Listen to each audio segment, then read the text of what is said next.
This is a little bit bigger, even though I put on my contacts, but it's still kind of blurry. Every time I blink, it moves. Welcome, everyone. It's so powerful to see you all here today.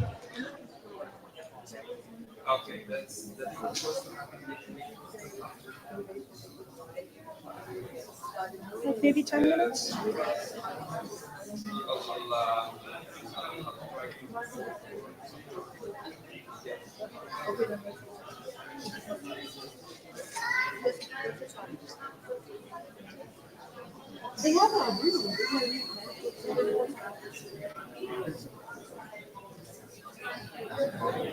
And Brother Hassan, is he? Oh, he made it. Oh, Jill's here. Jill's here.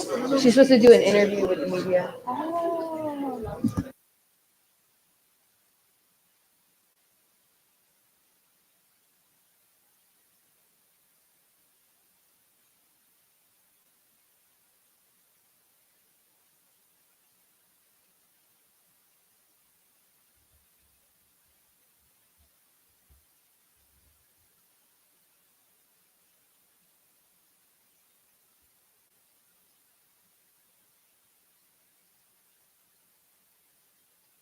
All right, welcome everyone. It's so powerful to see all of you here today. I hope you can find your seats. We are also live streaming to hundreds of people across the country, all who have their eyes on the important events here in Michigan. My name is Emily MacArthur. I'm a socialist and a member of Workers Strike Back. Workers Strike Back stands against the genocidal war on Gaza for a permanent ceasefire. We're fighting for an end to the brutal occupation and all U.S. military funding to Israel. We are an independent movement organizing on the streets and in our workplaces against the billionaires and their political servants. All of us have watched in horror as the Israeli state has waged a horrific genocidal war on Palestine. Carpet bombing from above, bulldozing communities, and ensuring the death of thousands through starvation and untreated disease. I felt moved into action. And I can tell from the reaction I've gotten from meeting hundreds of you over the last few days that you are also hungry to get active, to organize, to end the genocide. So welcome.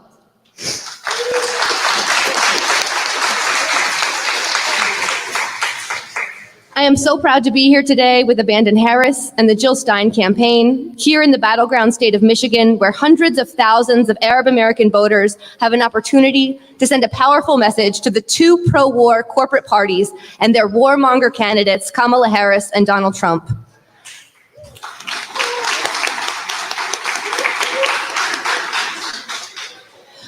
Throughout the rally today, we will be chanting in both Arabic and English, and we do have chant leaders who are here today. And it is my honor to introduce my co-host, Farah Khan, the co-chair of Abandon Harris, Michigan.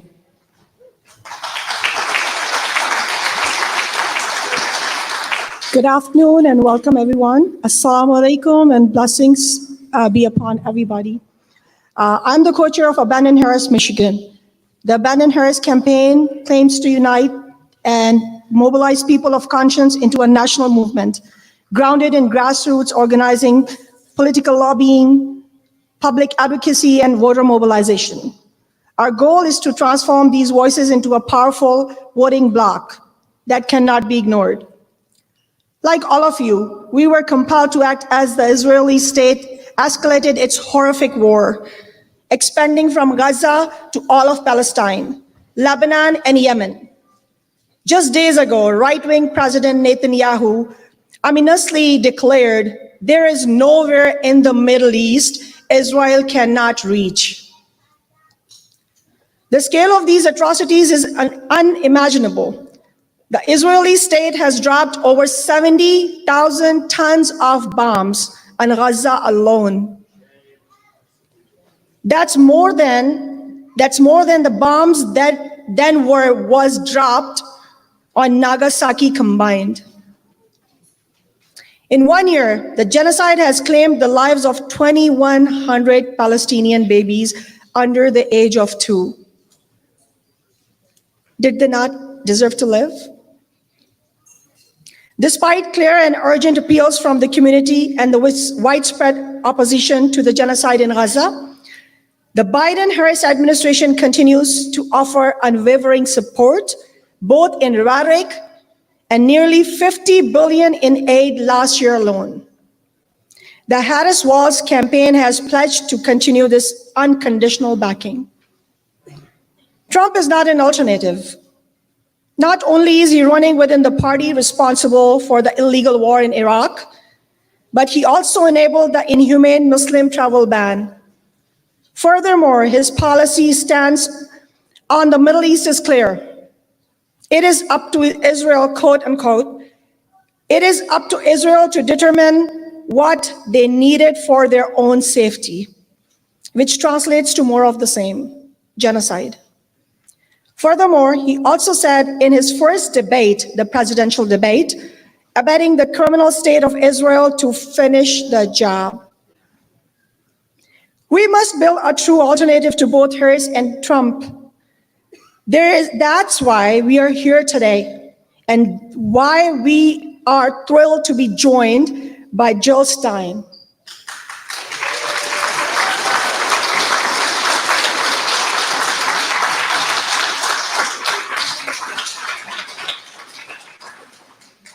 It is also important to be standing here alongside workers strike back.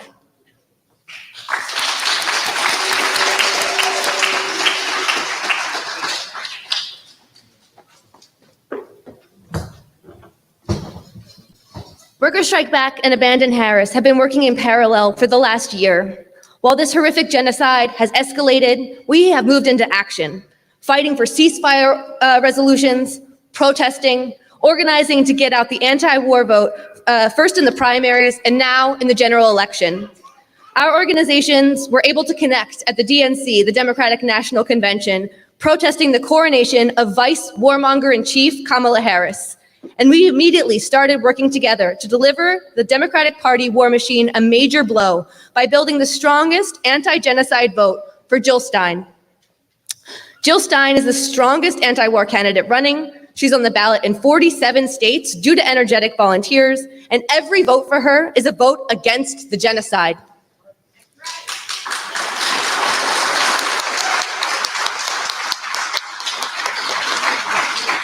But even more than that, it is a step towards the desperately needed anti-war party that working people and youth deserve, a step forward for the anti-war movement.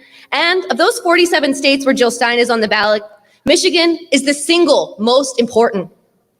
Most states are basically considered decided, and we want to fight for strong votes for Jill Stein there as well. But in Michigan, every single vote will be fought over. But neither major party feels that they need to answer for this horrific war on Gaza. But the Arab American community in Michigan can show them how wrong they are.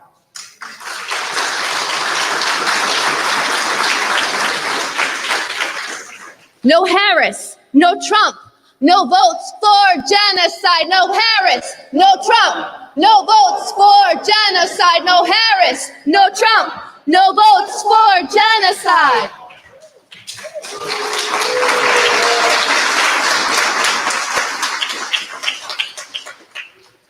I would like to welcome our first speaker, the anti-war activist Rania Masri. Please give her a big round of applause, please.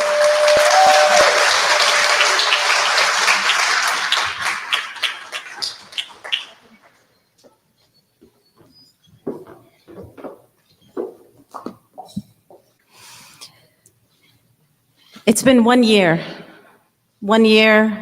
of the most live-streamed, documented genocide in human history. 1 year of a genocide in which we continue to have to show fellow Americans that we bleed, that we cry, and that we have the right to resist. 1 year. Between 368,000 to 552,000 Palestinians have been killed in Gaza in the past 1 year. And I say between because we do not know how many Palestinians have been killed with US-funded bombs, and we won't know until the bombs stop and we're able to find the remains of our loved ones amidst the rubble. we do know certain things. We know that Israel has used white phosphorus. We know that Israel has used bunker buster bombs against tents. We know that Israel very recently actually put explosives in cans that look like food cans, so that this morning, 3 beloved Palestinian children were seriously injured when they thought they were getting food. The horror of Zionists and their funders seems to have no end. They continue to find new ways to terrorize us. And in Lebanon, several weeks ago, they booby-trapped thousands of electronic communication devices, injuring 4,000 people, serious injuries to the face, to the eyes, to the hands.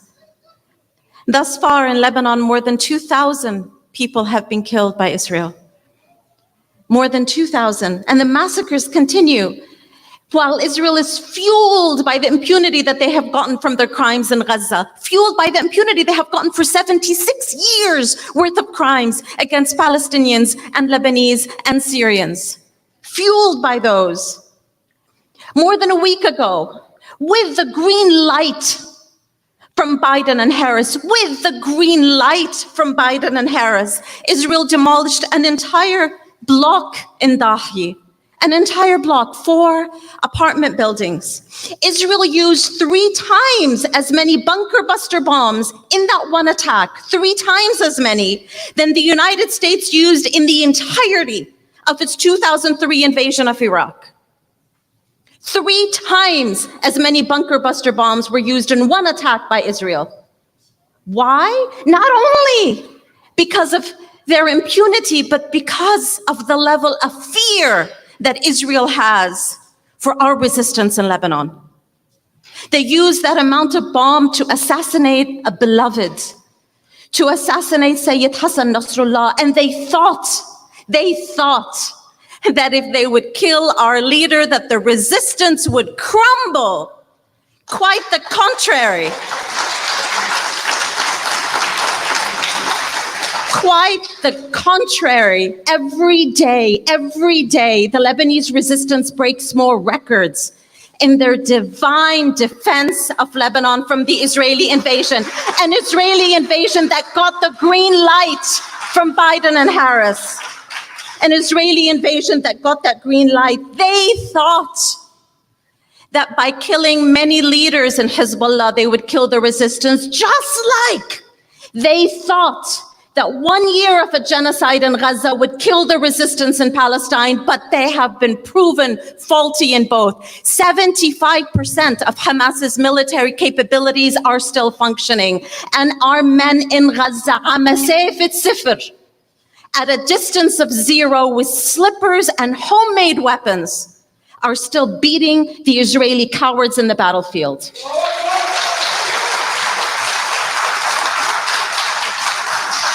To our men in Gaza and in Lebanon, and not just in Gaza, but in the West Bank and in Iraq and in Yemen, to our men I say, العز رفيقك والأمل وبمثلك يفتخر الوطن لن نيأس لو طال الزمن فجدار الخوف بك يهدم. It is with our resistance that we have achieved our liberation in Lebanon, and we will achieve our liberation in Palestine. The walls of fear have been demolished. All that Israel knows how to do is to kill. That is all they know how to do. All that we know how to do is to be ready to lay our lives down to defend. There is a world of difference between us.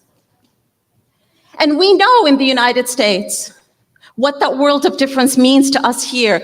It means that while we get our strength from the glorious divine men in Lebanon and Palestine and Yemen, they cannot scare us with 4 years of Donald Trump. They cannot come to our community and tell us that Kamala Harris is the lesser of the 2 evils. They cannot do that. Because when they say that, they are telling us that genocide is the lesser evil. And if they consider genocide to be the lesser evil, then by God, what is the greater evil? Or maybe they just think genocide of our people is the lesser evil because they think we are lesser than.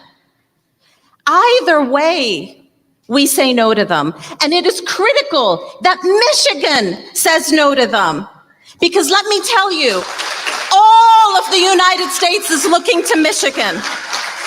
I come from the swing state of North Carolina, and every day in North Carolina, we have this discussion. What will Michigan do? What will Michigan do? And let me tell you, some of my family members are really worried. They are really worried that maybe in Michigan, what would happen to us if Kamala Harris wins? If Kamala Harris wins in Michigan, the sign to the rest of the country is that we are nothing, that our blood has no value. But we know more than that. So it is incumbent that the swing state of Michigan swing away from Kamala Harris. The Biden administration lied. The Biden administration knew that Palestinians in Gaza were being denied food by the Israelis, and they lied so they can continue to send weapons. And they sent 500 airplanes of weapons. They sent 300 tons of weapons. They sent $30 billion of weapons. The Biden administration gave the green light to the invasion of Lebanon and the destruction of Beirut. And the Democratic candidate had the audacity to say, and I quote, "The expansion of Israel and its proxies is an absolute fundamental necessity for the United States."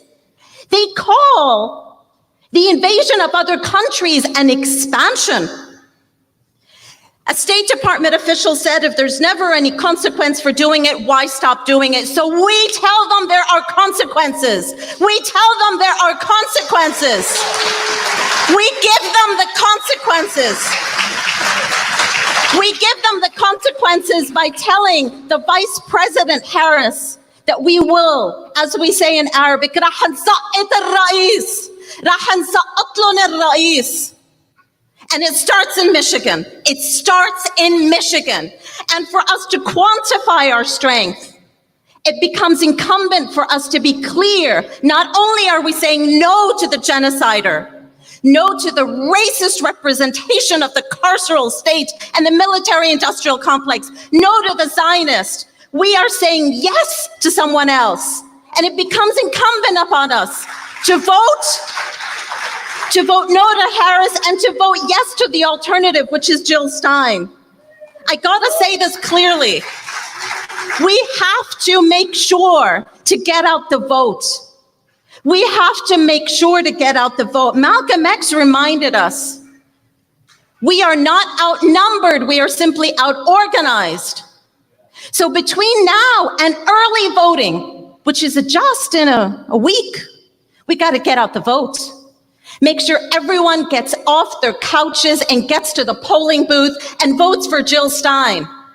And we continue that until November 5th. So that when the state of Michigan defeats Kamala Harris, and when other swing states swing away from blue and swing toward justice, we can claim credit. I want to claim that credit, and I want to claim that credit and say 1%, 2%, 3%, 5% of us voted for Jill Stein. And after, in November, when we are claiming that credit, we then sit and we get our inspiration again from our leaders in Lebanon and Palestine, and we get the inspiration to continue the fight on November 6th by making sure that we do not cow down to the Democrats or the Republicans, by making sure that we work to liberate the United States of America from the criminal duopoly. Let us promise to do that.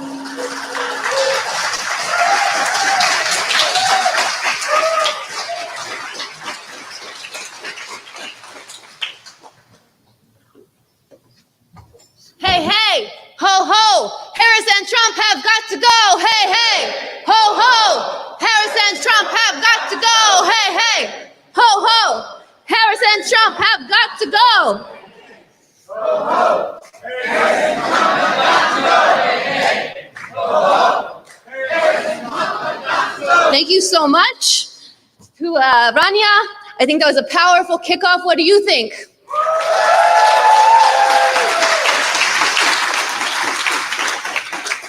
And it is correct to emphasize the powerful role that the Arab American community has to play here in Michigan. I think as a member of Worker Strike Back, an important constituency that we also need to bring along in the fight against war and in the fight to build a new party is the labor movement. I know I, for one, was extremely moved to see UAW, which is a very prominent union here in Michigan. There's two, union halls in walking distance from my house, come out in December of last year, clearly calling for a ceasefire. That was a powerful statement that led the way, and now a majority of union members in this country are members of unions who have passed a ceasefire resolution. But unfortunately, in complete contradiction to that powerful statement, that brave statement of calling for a ceasefire, that very same union, UAW, and many other unions immediately turned around and endorsed Warmonger-in-Chief Joe Biden when he was running for re-election.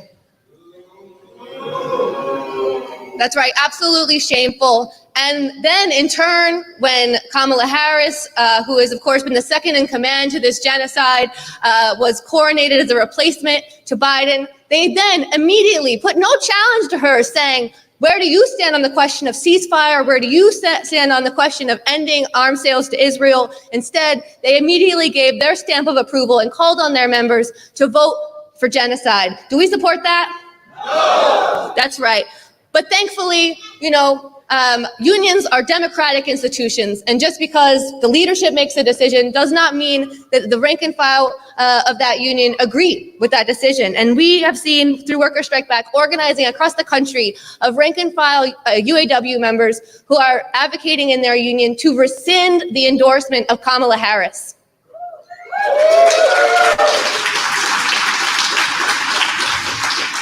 And it is my honor to introduce one of those brave organizers to you today, United Auto Workers Union member and Worker Strike Back member, Jessie Kelly. Please give her a warm welcome.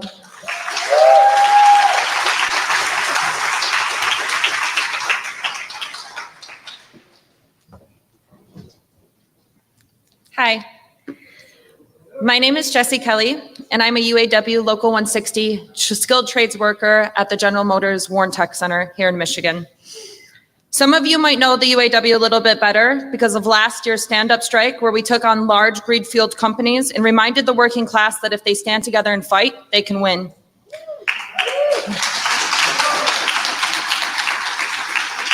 We fought because we're sick and tired of being exploited and ignored. We are done being told that we should be grateful for the crumbs while we are living in perpetual debt and assisting in a filthy economy.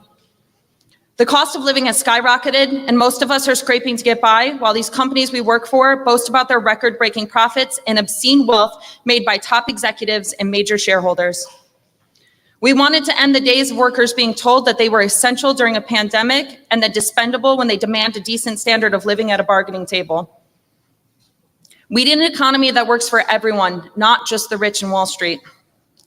This is personal for me because I sacrificed years of my life being a temporary employee for General Motors, going into debt every paycheck to pay for my childcare, but being forced to keep working because I needed health insurance for my son. This is the reality for most of us today. We are drowning in debt and having to choose between a roof over our head or food on our tables, all while the very people we elect to represent us are pushing a capitalistic class agenda and are bought by the rich and spend time on national TV arguing over who's the real millionaire. Right now, as we stand here today, there are more billionaires in the US than ever. Yet hundreds of cities across America are struggling with cuts to funding for the very things that we need, like public schools, affordable housing, public transportation, healthcare, and social services. Trump and the Republican Party are openly anti-worker and anti-union. Trump has boasted about his union-busting policies, and he's a billionaire himself and represents the interests of the billionaire class. But Harris isn't fighting for our best interests either. It's almost more insulting for Harris to claim she's pro-union while never actually doing anything that uplifts the working class. We know that CEOs of most big corporations and the ultra-wealthy are falling all over themselves to support Harris. She's racking in gigantic amounts of campaign money by wealthy donors. The Biden-Harris administration also cut the expansion to child tax credits. They broke their promise for a $15 an hour minimum wage. They broke their promise of canceling student loan debts, and they broke the railroad workers' strike. So I ask you, how pro-union are they really? They are also complacent in genocide, sending tens of billions of our tax dollars to carry out crimes against humanity in Palestine. I am proud of the UAW. I am proud of the UAW rank and file members who spoke out against the war in Gaza, and because of that and the pressure of millions of working class Americans, the leadership of the UAW and other unions called and passed a ceasefire resolution. But a ceasefire call wasn't enough. We kept the pressure on, and now the UAW and 7 other unions are publicly calling on Biden to immediately halt military aid to Israel.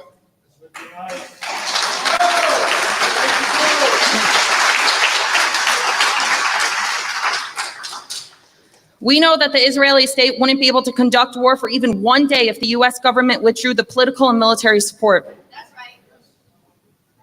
But Harris has declared that she will not stop the shipments to Israel. So why is our leadership of our union backing someone who does not stand with our demands? Yeah, we must make these demands a red line and remain unwavering. As an auto worker and a union member, I'm proud to be voting for Jill Stein, the best anti-war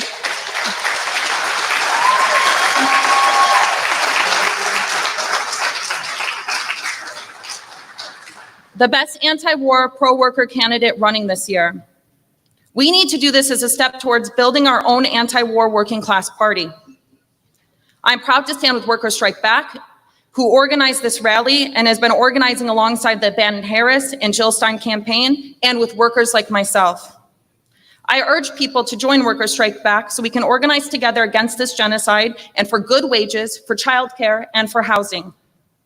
I stand in solidarity with the Boeing machinist workers on the West Coast who are currently on strike and the longshore workers on the East Coast who recently just postponed their strike but are still actively fighting for a fair deal. I also stand in solidarity and heartbreak with my Eaton Aerospace UAW brothers and sisters at Local 475 in Jackson, Michigan, who are holding the line. Their strike line is hard still after the tragedy struck and we lost one of our own when a car ran into our picket line last week. I want to take this opportunity to urge my brothers and sisters in the Longshore Union to stand in solidarity with the Palestinian people in Gaza, West Bank, and Lebanon, and refuse to ship military containers and vehicles.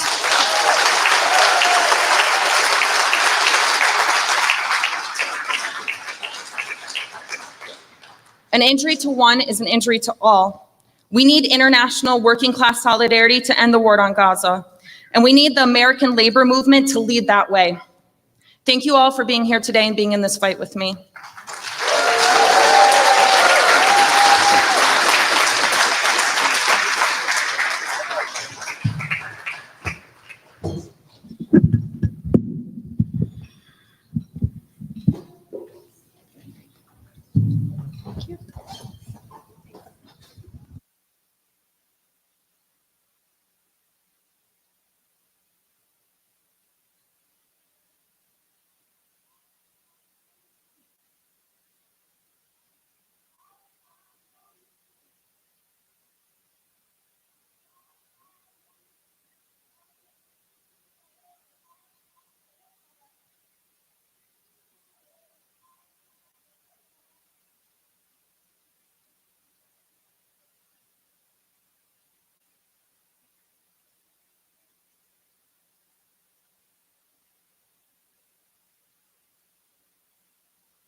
Ahadun Ahad, Ahadun Ahad, Ahadun Ahad.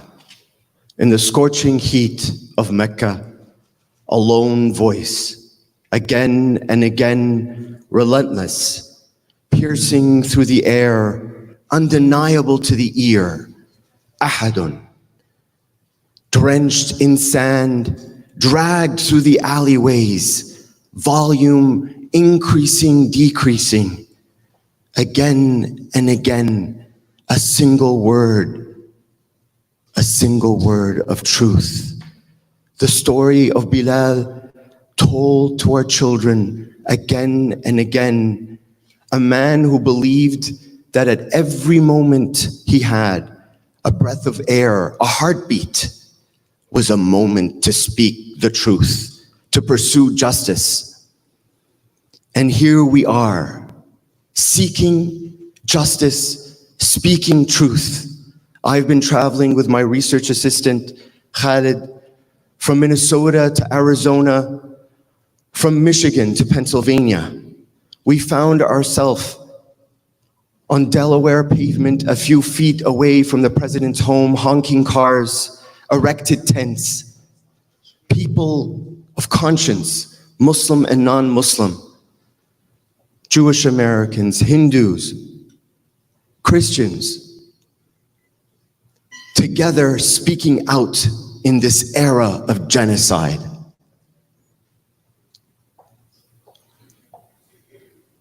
Every day, we find ourselves a moment in history for which we must respond. And these youth, a few feet away from the house of the president, sought to respond to the despicable acts committed by this administration, the vice president, at the hands of the president. Honking cars, the bullhorn was given over to me. Mustering courage, resisting tears, I brought the bullhorn, grabbed it, positioned it before my mouth and began. My name is Hassan Abdussalam. I'm a professor of human rights strategy and movement making. And in 2022, I was conducting research on the occupation in occupied Palestine. And there, we learned of stories unimaginable. The story of a Sayyid who feared and worried about his father, who was imprisoned because of his political beliefs. Of Sheikh Sami in his thawb, who walked the streets of Silwan, calling people to good, not to take drugs, and to go uphill there, a few feet away, to pray in Al-Aqsa. And the story of Brother Faris, uncertain, worried, under the golden domes of Jerusalem, confused, wanting to effect change, to change the prospect of an ummah he saw in disaster and occupation. Worried in his early 20s, entrapped again and again by police. During that time, we felt we had to give our advice, and as a strategist, we advised to come to a single place at the center of Silwan, erected tents, our family members, and to peacefully protest, never to leave, to replicate the events of Tahrir Square in Egypt in 2011, to invite the media and let the world know about the brutality exercised by a state so brilliant in its marketing, its capacity to hide autocracy, its attacks, and still be seen as a light of liberal righteousness in a world that knows nothing of the perpetual acts by forces in every corner who entrap, kill, demolish homes, amputate bodies.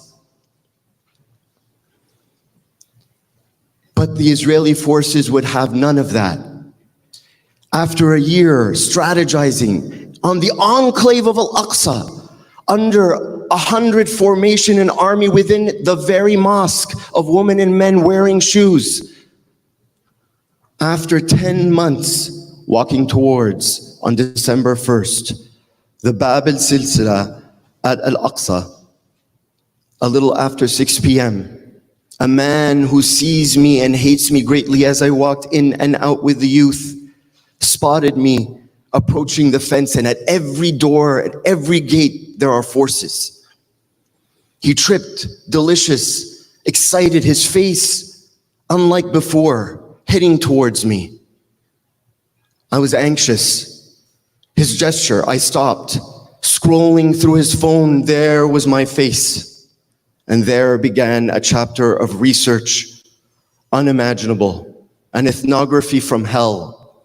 My hands were handcuffed, my legs handcuffed, the metallic coiling, digging into my skin, my nerves burning, burdening my every step, ordered into the corridors.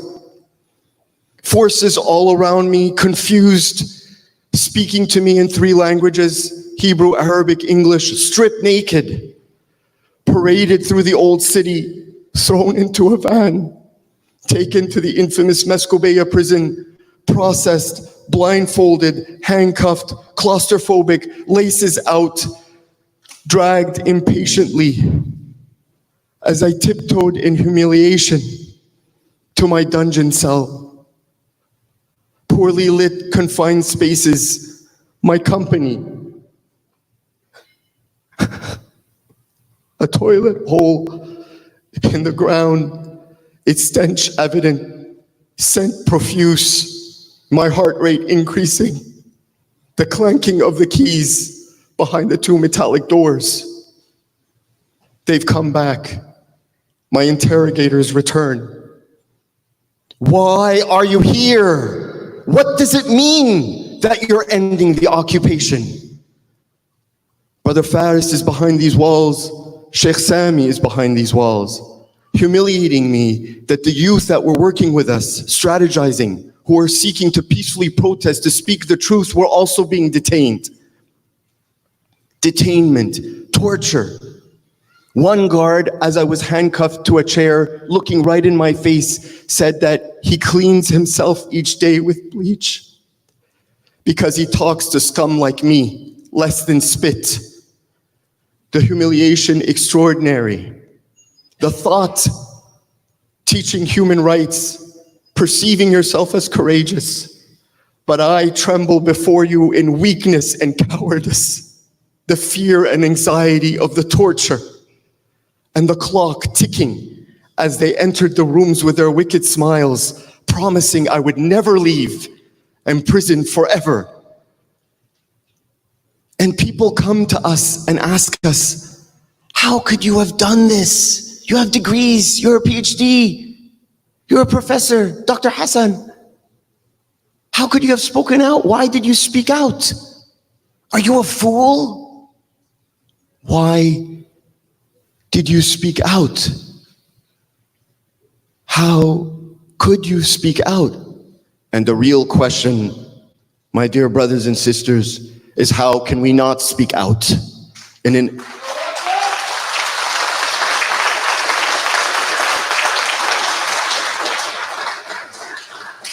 an era of genocide? The small responsibility we have is to speak the truth. Our forefathers and foremothers before, when they shouted in Mecca, there was only a handful in the Ummah. And now each of you lay credit to a man who sought justice, to end tribal genocide, Bilal, to pursue goodness in an era of corruption. And now we are multitudes. Where are the people of truth?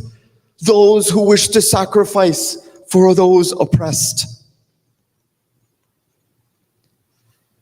Today, we find ourselves 30 days away from the most important election in the history of America, in the history of the world. A genocide unparalleled.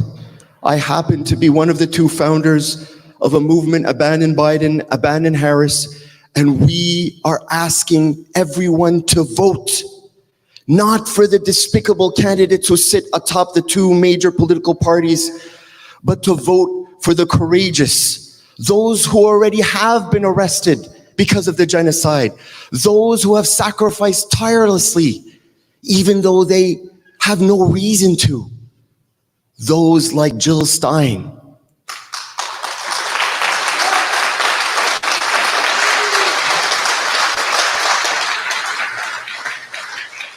The goal is to punish the vice president, to show that she was defeated because of the genocide and by power. Never again allowing genocide to be on the ballot again. We follow in the footsteps of Prophet Moses in the 17th verse of the 28th surah in Surah Al-Qasas, who said, "Ya Allah, you have favored me and I will never side with the criminals." Dear brothers and sisters, never side with the criminals.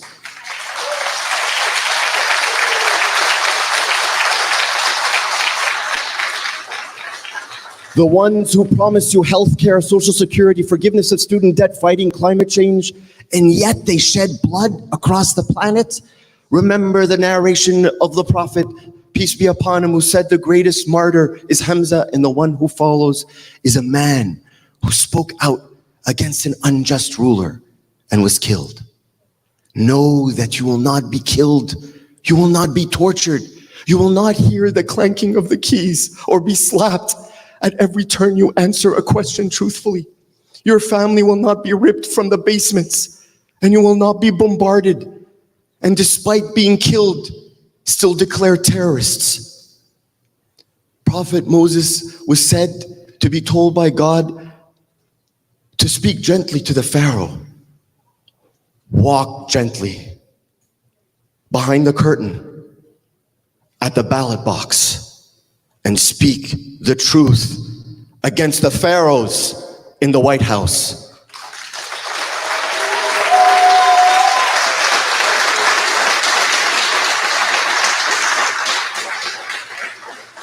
Remember the narration of the Prophet, peace be upon him, that when one part of humanity feels pain, its entirety feels pain. If you cannot feel courage, if you don't want to vote, think of the pain. Historians will say that the greatest hit that ever came to this ummah happened this past year. What does that say of the leaders who perpetrate such vile, vicious torture? When I was going through the courts, speaking out behind bars, I met again Brother Faris.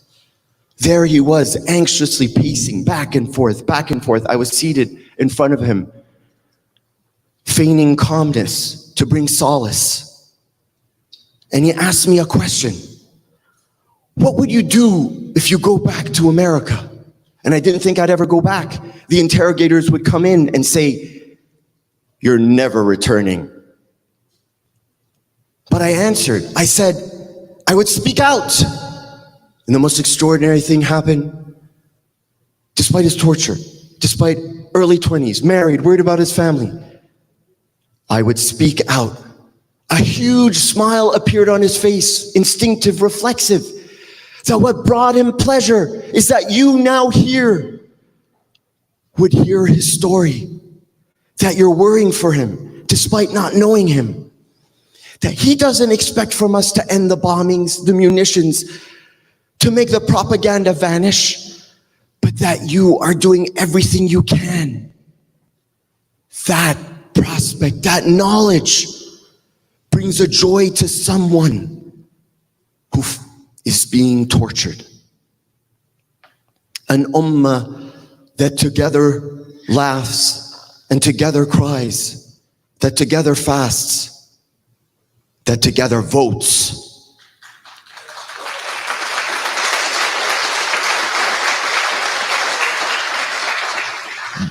Voting is but a word of truth, of justice.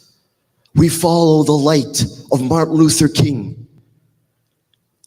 often remembered The Martin Luther King who sang, "We shall overcome" on bridges in Selma, who wrote letters in a Birmingham jail. But we remember the Martin Luther King who spoke out against the Vietnam War and broad American international intervention. Now is the time of a new chapter of civil rights that we inaugurate here with Jill Stein, Workers Strike Back, Abandon Harris, knowing that history will remember this day. Remember, 53 years from now, when your great-great-grandchildren take the course, 21st century Islamic history, 21st century American history, and the teachers come in to the classroom and they ask about this period, and they go to page 73 and they see November 5th, 2024. There, when they see the images, everyone will know that the heroes were those who came out and voted for Jill Stein.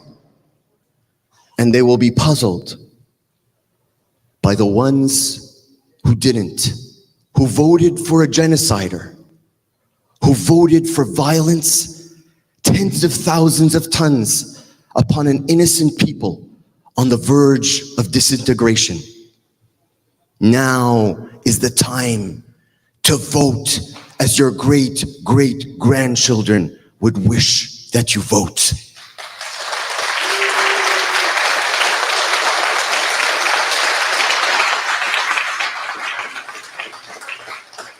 Never side with the criminals. A single voice. Victory is so needed. An immediate win by defeating the vice president. A political earthquake. Muslim Americans and their allies might be the most powerful Muslims on the planet. If you don't want to do it, if you don't want to vote, vote for Brother Faris. And let the smile continue. I invite you to hold my hand and come into my prison and look at the face of Brother Faris smiling. He wasn't smiling to me, but to each of you, in the knowledge that his smile, his voice, his worry would reach you.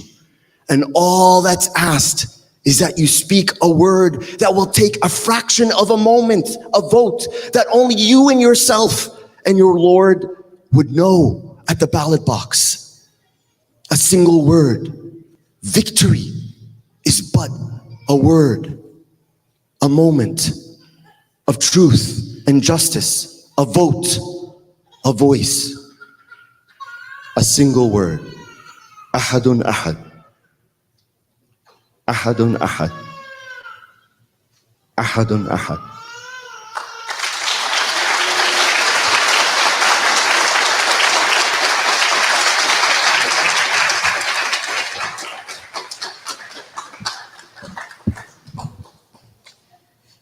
Thank you, Brother Hassan.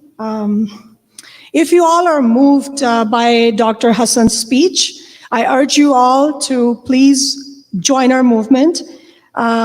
We need committed, energetic, and passionate people, friends like you. Please visit our website, abandonharris.com. We need volunteers, donors, and friends, so please go and visit abandonharris.com. And now it's a pleasure to introduce a friend, a dynamic individual who wears many hats as a community activist, professor, lawyer, and a comedian. His unique blend of passion for justice and humor has made him a powerful voice in both the classroom and on stage. A voice from Palestine, and he lives right here in Dearborn. Please join me in welcoming Amr Zahir.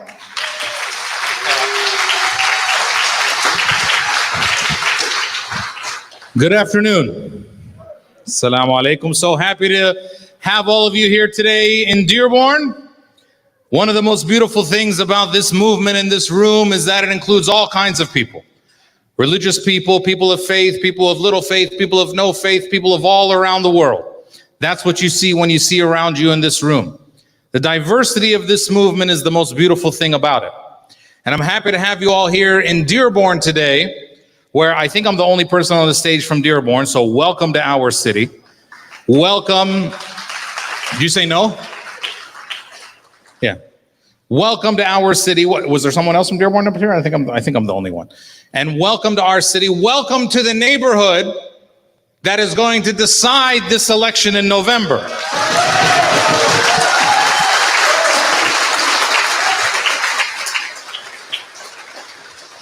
This is not complicated, everybody.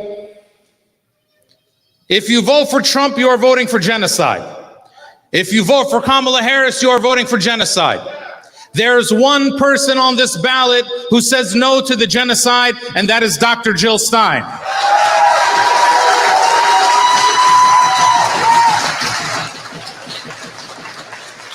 This is not complicated.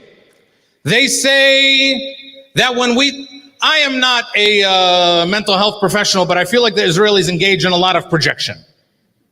They say when we say from the river to the sea, Palestine will be free, is genocidal. Now, when we say Palestine will be free, we mean free for who? Everybody. But maybe they think when we say it is genocidal because when they say it, it is genocidal. I'm not a mental health professional, but that sounds like projection to me. They say that we come from different places. They say, oh, you guys have last names that say you're Egyptian and Kurdish. That's right. Palestine has been a place where people have wanted to come for 3,000 years. We know that as Palestinians and Arabs. That is nothing that is weird to us. That's why when European Jews came 100 years ago, we didn't think anything of it. Now, when you start kicking out people and stealing their land, then we have a problem. But maybe they're making us feel bad about being from somewhere else because they know that they're from somewhere else. And so we have to make sure that we keep telling the truth. What we have here today is the truth, and we are standing in a community that are the direct victims of Israel since 1948. I had 2 shows this weekend that I canceled so I could be here in our community in Dearborn. I was supposed to be in Boston yesterday and Washington, D.C. today. A show of 500 people in Washington, D.C. that I decided to postpone because I wasn't into it and because we had to be here in our community. Because all this week and just yesterday in a cafe, I spoke to some young woman. I asked her how she's doing. She said, we can't find my uncle.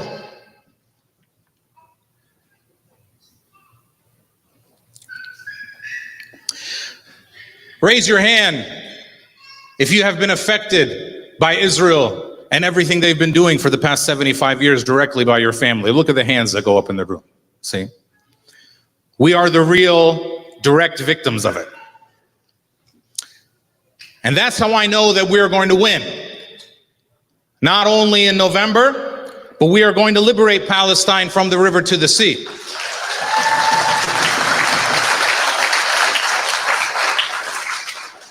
And I know we're going to win because I lived with my grandmother. For those, Arabs, we bring our grandmothers and grandfathers into our houses. We don't put them into retirement homes or anything like that. They come and live with us. We're not the only people who do it. That's the way it works. And after my grandfather died, my father's father, my grandmother, my dad's mother came and lived in our house for 25 years. Dr. Stein, let me say that again in case. My dad's mom lived with my mom for 25 years. To all the married women in the room, let me say that again. My dad's mom lived with my mom for 25 years, so she's going to heaven. But my grandmother was a victim of the 1948 ethnic cleansing of Jaffa. And she had her own bedroom in our house. We had 7 people in our house, 4 bedrooms. Me and my brother were roommates. My sisters were roommates. My parents were roommates. And my grandmother had her own room. And me and my brother, every night, we would go down and see her after dinner because she would give us these beautiful chocolate cupcakes that my mother would never give to us. You know, your grandmother always gives you stuff your mom doesn't give you, especially if she's your dad's mother because she hates your mother. And every night we would get these, but not before we paid a price. And the price was, can you please grab your kids? Please, please, please, please. Just if they need to go outside for a second, that's okay. It's a very safe neighborhood. This is the safest neighborhood in Dearborn, yeah. Maybe it's because they heard Kamala Harris's name too many times, but still. And me and my brother would visit her every night because she would give us these cupcakes and we would get them from her, but not before we had to pay a price. And the price was listening to her stories from 1948. She would lay on her bed every night and she would hold up two fingers and she would say in Arabic, "قالوا لنا بترجعوا بعد أسبوعين." They told us we could come back in 2 weeks and we're still waiting. And so we know as Palestinians, as Lebanese, as Arabs, that we have the truth. Because I lived with the truth and my grandmother was the truth. And that is what is going to take us through to liberate Palestine and to be the reason that Michigan is historic in this election this year.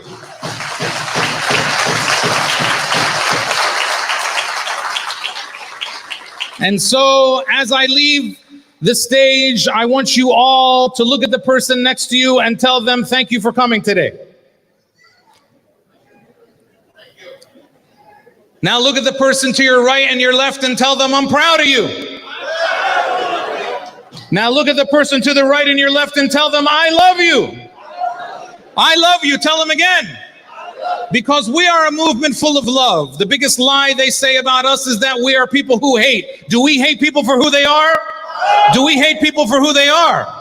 We hate occupation, we hate apartheid, we hate injustice, we hate racism, but we don't hate anybody for who they are. We are a people full of love. And this is a room full of people who love the truth. And this neighborhood right here, I encourage you all to visit this neighborhood when you get out, because it's 90% Arabs living around here, and they're going to be the ones that all vote for Dr. Jill Stein and make sure that we are creating history this year. Thank you. I'll see all of you soon. Bye-bye.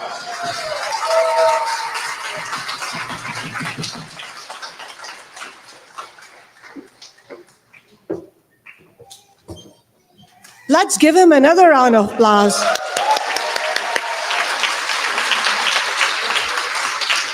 No Harris, no Trump, no vote for genocide. No Harris, no Trump, no vote for genocide. No Harris, no Trump, no vote for genocide. Hey, hey, ho, ho. Harris and Trump has got to go. Hey, hey, ho, ho. Harris and Trump has got to go. Hey, hey, ho, ho. Harris and Trump have got to go. You guys give yourself a round of applause too.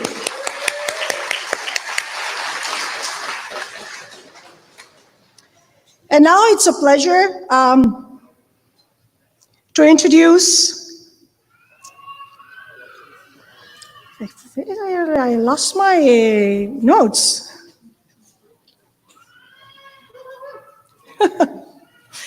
All right, so brothers and sisters, it's a privilege to introduce Rizwan Samad, an inspiring activist and an integral part of our organization in Seattle. His dedication to our cause and his tireless efforts in advocating for justice and equality have had a profound impact on our community. He has also played a very important role in getting a ceasefire resolution passed in Seattle, Washington City Council.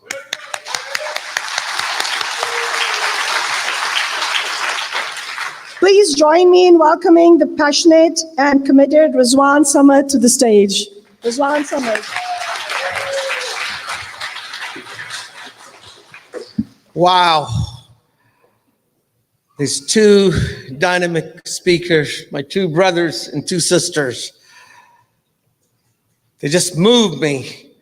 So please give a big hand of applause to those four previous speakers who spoke before me.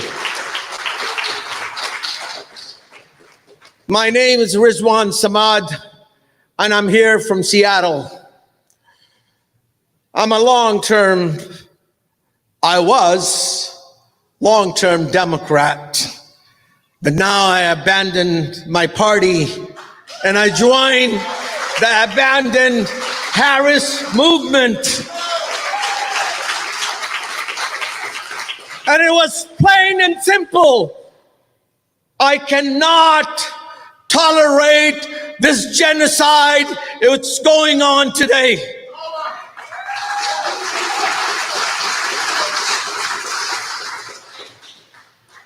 And this presidential candidate, Kamala Harris, has no platform. Just keep saying that that I'm not Trump.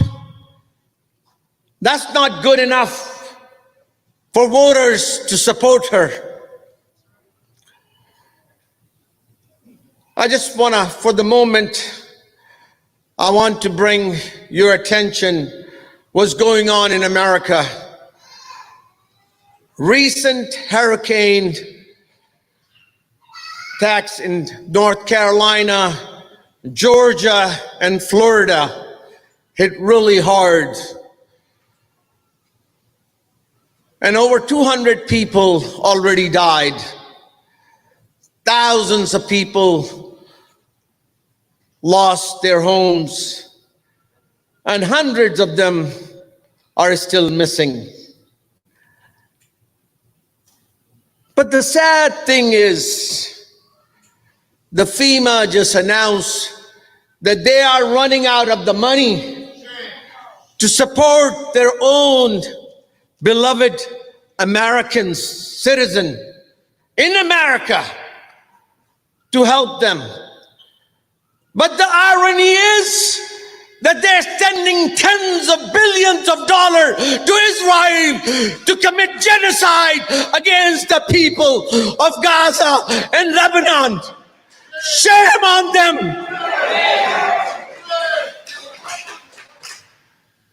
They don't have the money for the people in this country, but they have billions and billions to sending arms for committing genocide. How can anyone, how can any American, I'm not talking to Muslims, I'm talking to all Americans. How can you tolerate this administration when they cannot take care of their own, but they have enough to send arms to kill innocent women and children? My dear brothers and sisters, they're not only killing, just they are leveling the whole city. Gaza used to have 5 beautiful universities. They all demolished.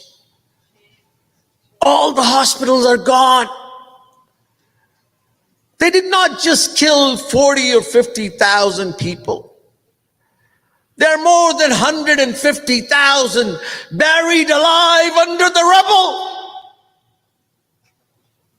Nobody was able to even pray for them. And now they're bombarding Lebanon. Your very own from the Dearborn city, Ahmed Jamal, who was visiting Lebanon, died 2 days ago.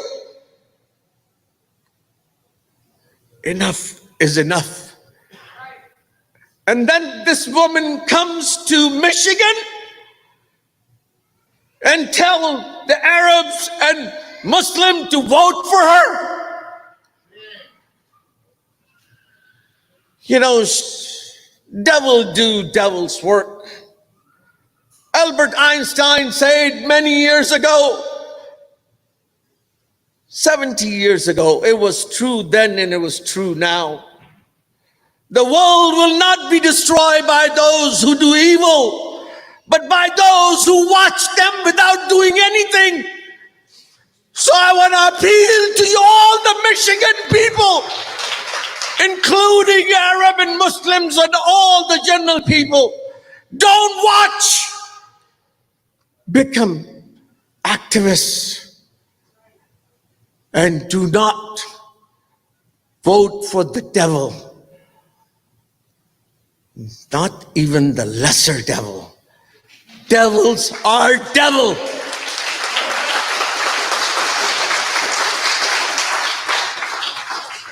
My humble request, I came all the way from Seattle to give a special message to my Muslim and Arab brothers.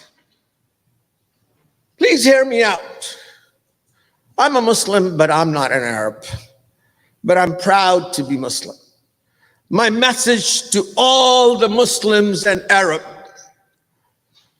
please Do not use the ink of innocent people's blood and tick mark on Kamla. If you do that, then I don't even know what to say to you. You will stab on the back of those martyrs. You will stab on the back of those mothers who lost little babies. You will stab on the back of the children who became orphaned. And please don't come out and tell them that you are Muslim and Arab. You will victimize us again. Do not do that. And if you do that, don't tell that you are Arab or Muslim, because you're going to victimize us again and again. I don't have much word for those who are supporting and endorsing Kamla or Trump. Oh, thank you. Thank you for saying. This organization, Engage, I live in the Northwest, I never heard of it before, and I'm an activist. They are capuch with this Democratic Party. You know, I get to know that there are Muslim Zionists out there. There are Muslim Zionists out there. And I call them Muslim Zionists because they just want to coexist. They're not Muslim if they're Zionists. Great, thank you for correcting me. You know, that's I'm not going to say, but I will call them Zionists. Just like I call ISIS that they are not Muslim. So shame on Engage, who are promoting and telling Muslims that vote for Kamala Harris. She's no good. I've been following her for almost over 20 years. When she was a DA in California, she put more African American into prison than any other DA. So don't get into this trap that she's a black and she's minority. We know President Obama, he was black. His middle name is Hussein. And I'm ashamed to say I endorsed it and supported him. But Tony Blinken, the devil, he was a deputy state attorney. He architected and planned and killed over 2 million Muslims in Syria and Libya. Shame on them. And now he got rewarded to become a Secretary of State. How can somebody who has a dual citizenship as an Israeli and American and represent America? Of course not. They have only one agenda: to kill as many Muslims and Arab as possible. They took Gaza. So, before I leave this stage, I want to appeal to all the Muslim and Arabs, and especially in Michigan State, please do not vote for her. Because if you're Muslim or oppressed, the people who oppressed and the people who support oppressor in the day of judgment, all their good deeds will be taken away, no matter how pious they are.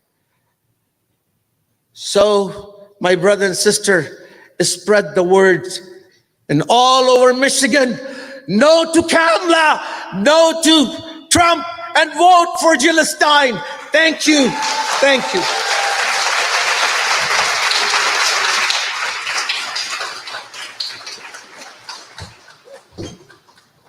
So in my community, we have this saying of preaching to the choir. I don't know if that's a saying here, but I think, it feels in this room that there is a lot of support for Jill Stein. Am I getting that right?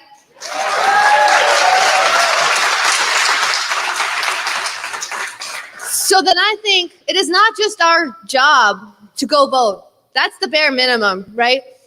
It is to talk to our community members, to go outside of the masjid, to go outside of the community centers, to go outside of the grocery stores, to go to the universities and say, are you against this genocide?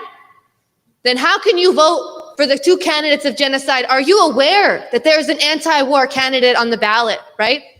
Because so many people are not aware, because the corporate media blacks out independent anti-war candidates like Jill Stein.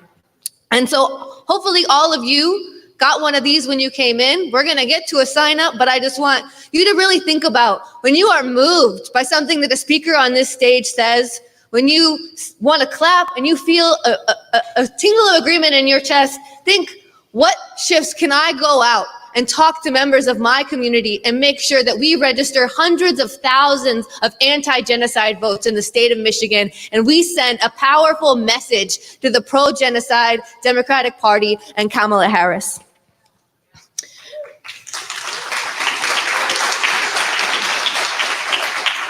Brother Hassan, he spoke to the potential for a political earthquake as a result of costing Kamala Harris the state of Michigan. And I want to say, I absolutely agree. And I think that that kind of political earthquake is absolutely possible. I was witness to it in Seattle as I was part of a movement with City Councilmember Kshama Sawant. But that kind of movement, it takes ordinary people turning out and getting organized and talking to their sisters and their brothers and their aunts and their uncles and their classmates, and getting active in that struggle, right? We cannot be passive in this battle. In terms of fighting against, fighting for concrete wins for ordinary people and standing in opposition to the pro-war, anti-worker party of the Democrats, I don't know that there's anyone I know with more experience than City Councilmember Kshama Sawant. She spent 10 years as the lone independent candidate on the Seattle City Council.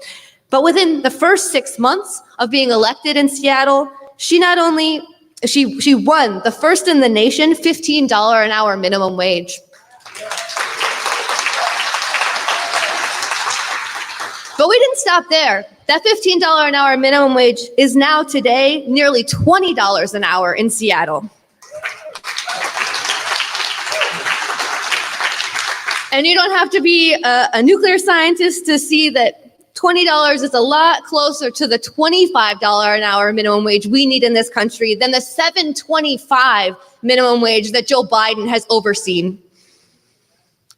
I think that's yet another broken promise to working class people. And we've seen this kind of broken promise time and time again. Sister Farah spoke to how Brother Rizwan played a role in bringing forward and winning a ceasefire resolution in October of last year in Seattle. That resolution would not have been won if it was not for Socialist City Councilmember Kshama Sawant fighting to get it on the floor. For the other city council members, all Democrats, they said, this isn't a local issue. They ignored it for weeks as bombs rained down on Gaza and the whole world stood in horror and turned out, right? Thousands on the streets in London and New York, I'm sure in Michigan, in Seattle. And they said, not a local issue. We packed City Hall, and Councilmember Kshama Sawant brought forward that resolution, and fought tooth and nail and passed it. So it is my honor to talk about how do we take electoral politics and build a broader anti-war movement, a broader workers movement. So please welcome Socialist and City Council member Kshama Sawant and member of Workers Strike Back.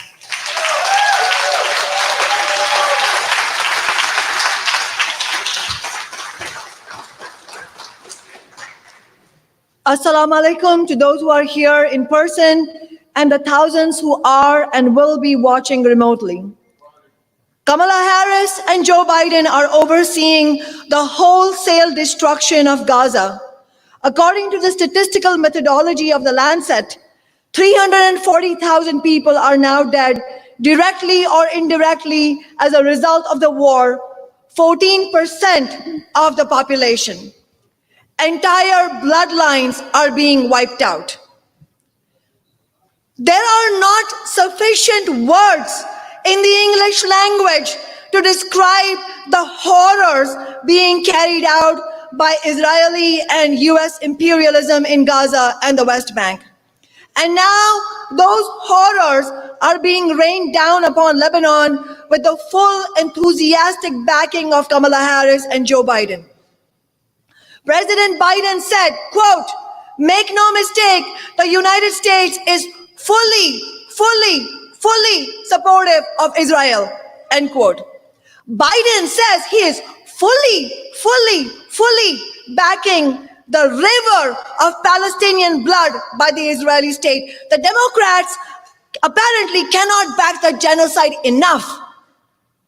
Harris has repeatedly asserted that this apocalyptic policy is hers as well. She said that under her leadership, US imperialism will have the most lethal fighting force in the world. Since she was crowned as a Democratic candidate, she has, alongside Biden, given tens of billions more dollars in military funding to Israel. Without that funding, this genocidal ethnic cleansing project could not continue. Harris's running mate, Tim Walz, or America's dad, as they like to call him, informed us last week that the expansion of Israel and its proxies is an absolute fundamental necessity. Walz and the Democrats have since tried to say that he misspoke. But you do not get to claim you misspoke when what you said is literally describing the bloody policy of US imperialism over 75 years.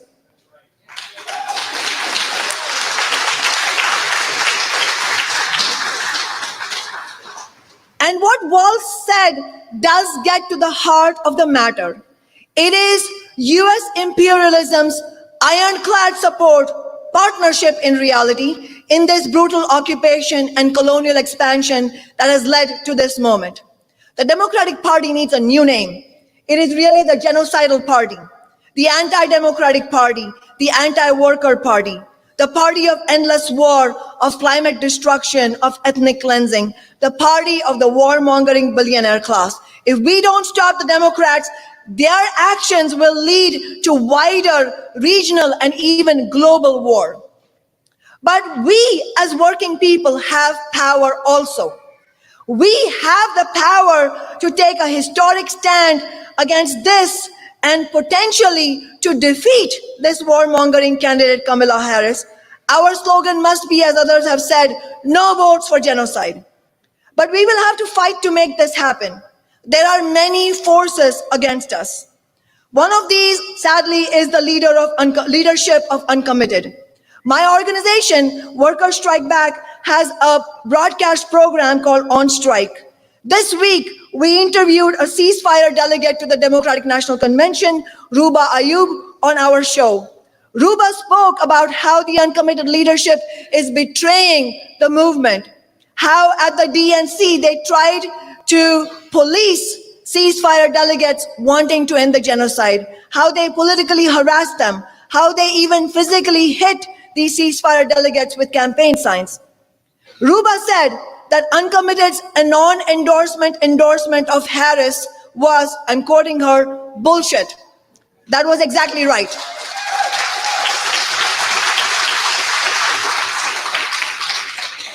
And she said, they have someone that looks like us and they sell us out. That is exactly what they did. It's very important that Biden Harris has done the opposite, that they are fighting instead to defeat Harris, not just symbolically, but in reality, by fighting for the maximum number of votes to defeat her in the key swing states, with this state, Michigan, being the most important of all. And Workers Strike Back is committed to achieving that goal. Harris and the Democrats need our votes to win this election. They need this city, they need this state. We need to deny them those votes.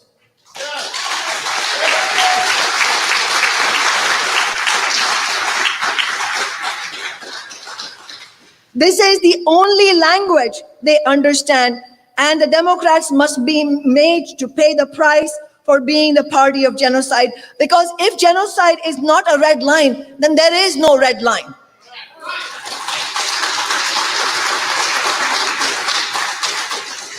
We need to end all support for the Democratic Party, and in reality, that should have ended a long time ago. The Democrats were the party of slavery, of the slave owners. That is their history. And it is both Democrats and Republicans that are the parties of war and of the billionaire class. Both parties, Democrats and Republicans, have backed coup after violent coup against democratically elected governments, particularly those backed by movements of working people and the labor movement standing up against US imperialism. This included the coup in Iran in 1954, the CIA's removal of Mohammad Mossadegh, and the coup against Salvador Allende and the workers' movement in Chile in South America in 1973. From the beginning, Israel's very existence has come about in order to serve as the most important outpost of American capitalism to oversee their claim to the wealth of the oil-rich Middle East and as a projection of their political and military power in the region. And both the Republican and the Democratic parties serve the interests of US capitalism. They have an unshakable bipartisan agreement on unconditional support to the Israeli state. Kamala Harris and Donald Trump are in competition not to show who is more humane, but in trying to outdo each other in their loyalty to Israel. We as working people, regardless of our religion or national origin, have many other reasons, in fact, in addition to this, to not support the Democrats or the Republicans. These two parties are also the parties that have fought tooth and nail against universal health care in the United States. After making many promises in the context of the 2016 and 2020 campaigns of Bernie Sanders, they abandoned those promises on public health care, on the $15 an hour minimum wage, on canceling student debt, and on banning fracking. Kamala Harris has now made it clear that she would continue to back the genocide to the hilt, that she would oppose Medicare for all. She opposes the ban on fracking. This party does not represent working people. It will never represent us. We need to break the two-party system.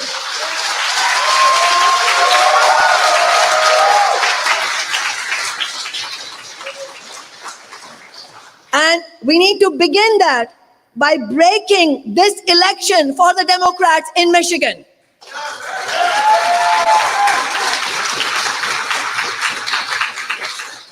No votes for genocide, no votes for Harris, no votes for Trump.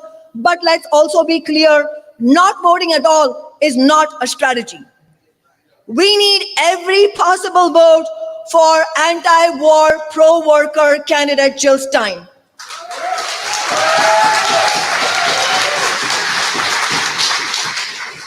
Because every vote for Jill Stein is a vote that it gets recorded against genocide. At this moment, though, many who would vote for Jill Stein in Michigan don't know who Jill Stein is. This is the single biggest danger we face right now in Dearborn and Michigan when we have to soberly take our tasks on hand. Myself and my fellow worker strike back members have talked to hundreds of people this week in Michigan, at the mosques, on street corners, outside coffee houses. Many had not heard of Jill Stein before. Many who are angry about the genocide and are planning to not vote at all in this election because they don't know that an anti-war candidate is on the ballot. The vast majority of these people can be won over to vote for Jill Stein. We told them Jill Stein is against the war, against all military funding for Israel, against the occupation, and that she is serious. She personally got arrested for protesting against the war on Gaza. But here's the problem. We have only 4 weeks left, probably less than that. We are playing catch up. We need a systematic, relentless effort to get out the vote. Today, before you leave, and when I say you, I mean every single person here has this responsibility on your shoulders. Before you leave, we need everyone here to sign up to do this task. Sign up for the get out the vote shifts that Emily talked about. I was elected and re-elected as a socialist city council member in Seattle. In my election campaigns, where we won 4 out of 4 elections. We defeated Amazon's record-breaking donations.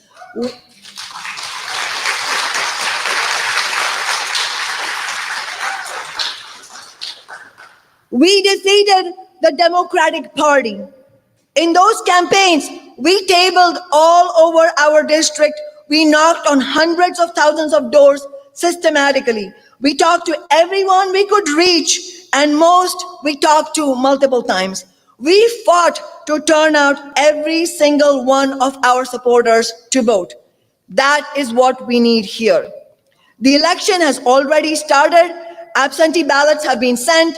We need to catch up rapidly. We need everyone here to get active. We need to be clear about what our goals are.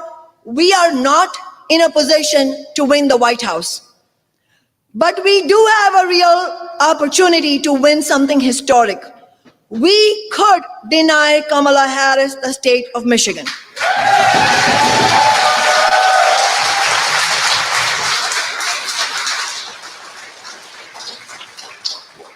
And the polls show that most likely Harris cannot win the election without Michigan. Now, if we manage to accomplish this, it would be absolutely historic. By voting for a presidential candidate who is against the war, and by rejecting a presidential candidate, and by defeating her because she is supporting the genocide. That must be our #1 goal.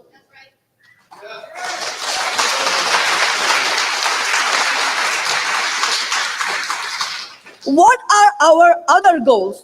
To use this campaign to build our movement, to build the anti-war movement, to build the workers' movement beyond this election. In all of this, we should also be clear, Trump and the Republicans are absolutely no alternative. Voting for Trump also will not send a message that we oppose the genocide, just like not voting will also not send a message. Trump and the Republicans are fully on board with this genocidal war. Trump says he will finish the job. We need a new major party for working people, an anti-war party. I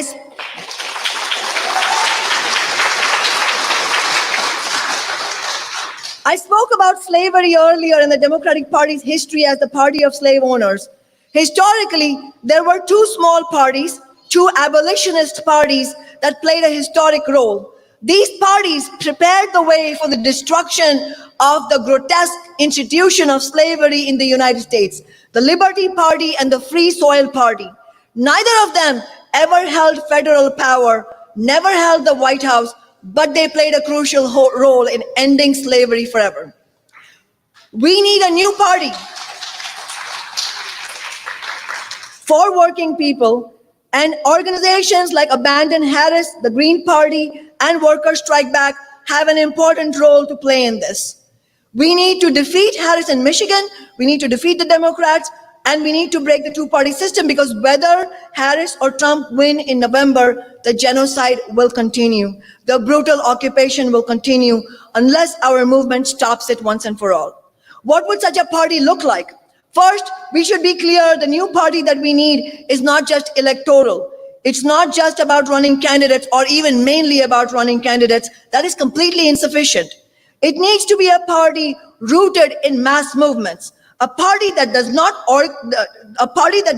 organize protests and rallies is not going to change anything. A party that is not fighting inside the workplaces, on the picket lines, organizing for mass strikes and shutting down the profit machine of the bosses, that party will not bring the fundamental change we need. The new party we need will need to be rooted in the anti-war movement, the workers' movement, a party that uses every means at its disposal in the fight for fundamental radical change.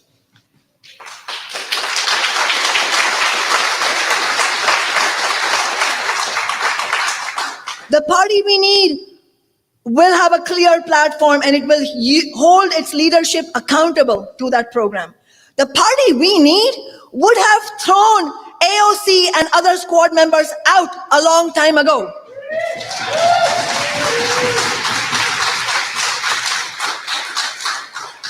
That party would have unendorsed them for betraying their promises to working people. Because it is far too easy, and I say this with an enormous amount of having personally seen how politics works inside the capitalist machine. It is far too easy for new elected representatives, even well-meaning ones, to be absorbed by the political system and then justify it and rationalize it. And it will not matter if, it would be better to not run for one single elected office than to elect representatives who betray the movement and are not held accountable.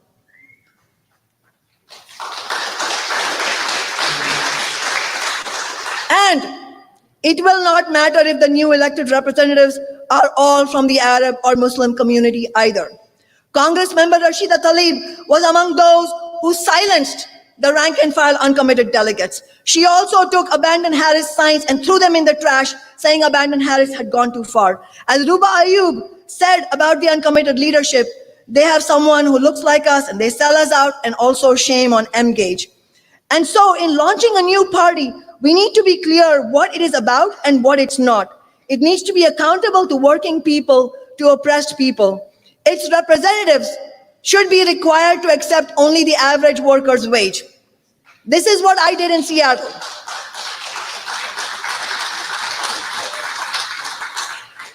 As an elected representative of working people, that is what I did. City council members in Seattle have the second highest city council salary in the nation, second to LA. There, council members pay themselves a lavish wage in Seattle of over $140,000. I took home $50,000 and after taxes, donated the rest to social movements and the workers' movement.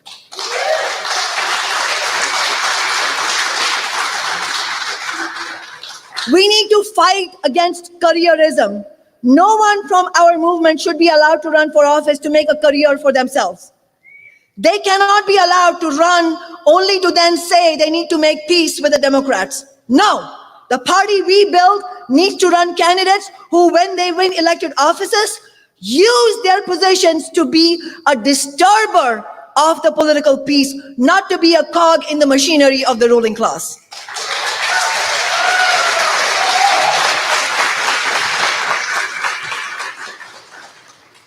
If we can defeat Harris in Michigan, that would be a political earthquake. If out of that we can run anti-war candidates as part of a new anti-war party of the kind I described, that would be a political earthquake on a much larger scale. Towards that end, Workers' Strike Back is calling for a mass organizing conference next February in Seattle on February 22nd to build on the momentum of this campaign. We need hundreds, thousands there. What is happening in the Middle East is not only about individual politicians, it's about capitalism. Capitalism is inherently predatory and racist and apocalyptic. It is a system of war and inequality and climate disaster. It is a system owned and controlled by the billionaires. From 2020 to 2024, 5 billion people have become poorer, while the world's 5 richest men have more than doubled their fortunes at the rate of $14 million per hour. These billionaires, this tiny sliver of the human population, the only way for them to maintain these mind-boggling levels of inequality never before achieved in human history is to divide us, to divide the working class in every way possible. Which is why an international working class and labor-led anti-war movement is so crucial. Why it's crucial that we build the wider working class opposition to this war. Kamala Harris has the billionaires on her side. They are euphoric about her. They support her because they recognize that she is an unapologetic fighter for their interests, their greed. And so is Trump. But ultimately, Harris is a more consistently reliable and controllable tool for billionaire interests. The future we face under the capitalist system is one of wider and wider war, of increasing brutality. Even the continuation of human civilization is under threat. We can see that with the growing climate disasters. Just in this last week, we saw that with Hurricane Helene, with the massive destruction it has brought. We need a fundamentally different kind of society. We need a society run by working people in which the major corporations are owned and democratically controlled by workers.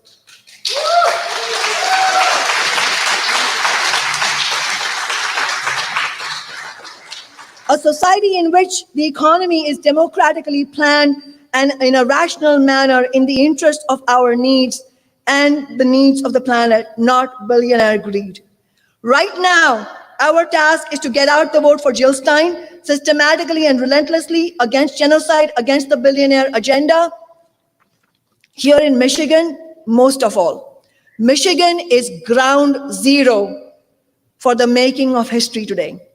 It is ground zero to punish Kamala Harris and defeat her and send a message that no candidate, no party that supports genocide will have our votes.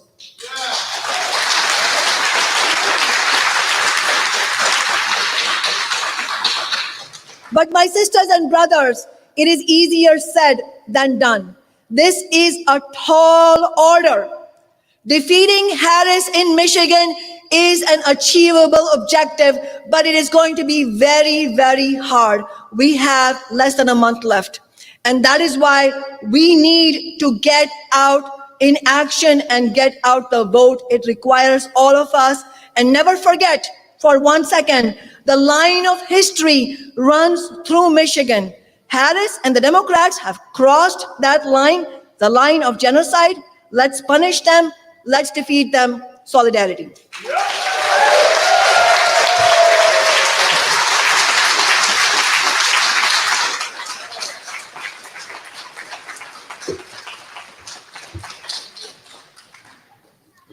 No Harris, no Trump, no vote for genocide. No Harris, no Trump, no vote for genocide. No Harris, no Trump, no vote for genocide. No Harris, no Trump, no vote for genocide. Woo!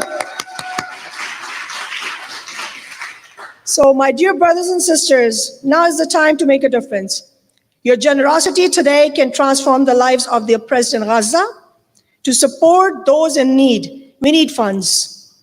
Here to strengthen our movement for our future and the future of Palestine.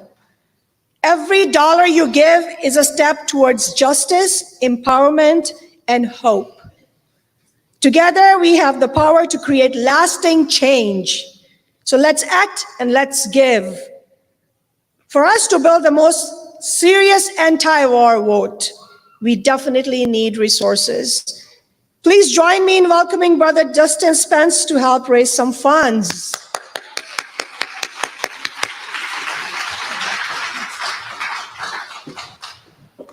Assalamu alaikum. Good afternoon, everyone. My name is Dustin Spence. I'm a member of Workers Strike Back, and I've got one thing to say to Kamala Harris, to Donald Trump, to Joe Biden, and the billionaire warmongers that are backing all of them. We are fighting back.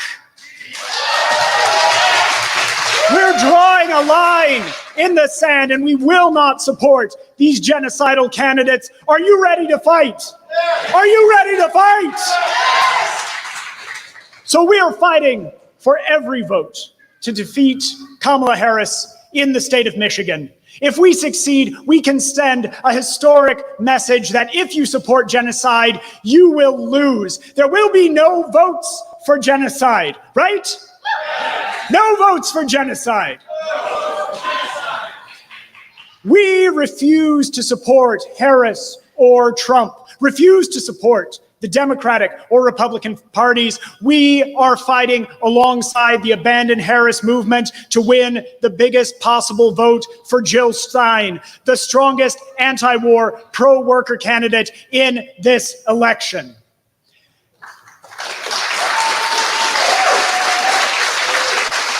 So building our movement, winning this critical vote against genocide, maintaining our movement through to November and beyond takes time, it takes resources, and yes, it takes money. And so today, I'm going to ask for a donation.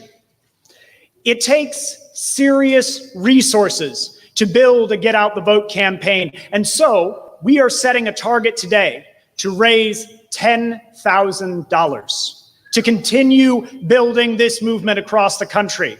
Now, in a little bit, I'm going to call out some numbers.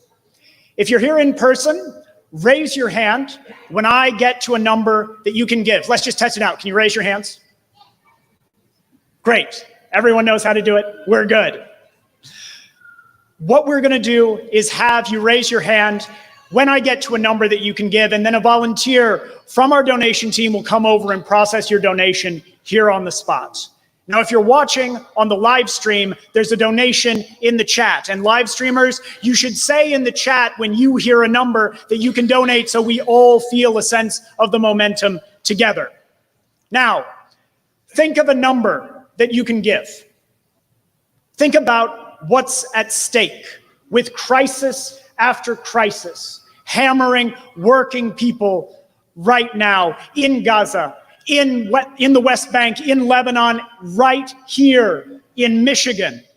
Think about a number that you can give, and then think about if you can give just a little bit more to continue the fight, to end this genocidal war, to build the anti-war movement and the workers' movement for a new mass political party that represents us and the biggest possible vote for Jill Stein in November. So now we've got quite a fight ahead of us. And to get in the proper mindset for what it's going to take to win this fight, a supporter, Raghav Kausik, who played a big role in winning the Seattle City Council resolution calling for a permanent ceasefire and an end to arms sales to Israel in Seattle. Raghav is watching on the live stream right now and has pledged to donate $3,000. Is there anyone here who can match him? Is there anyone who can match Raghav's $3,000 donation to end the genocide?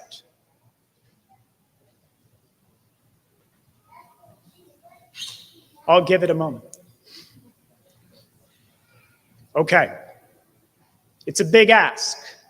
We have a big task ahead of us, and I think we all recognize that.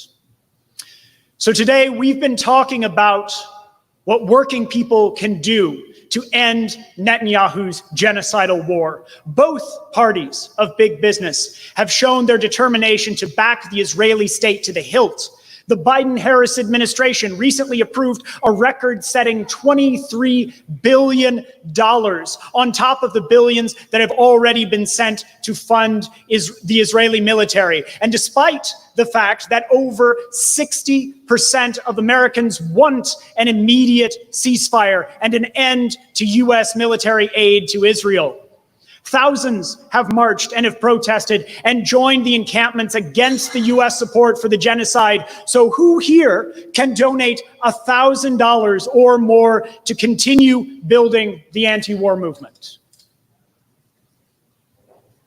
$1,000. Right there, right here in the row. Everybody give a round of applause. Thank you so much.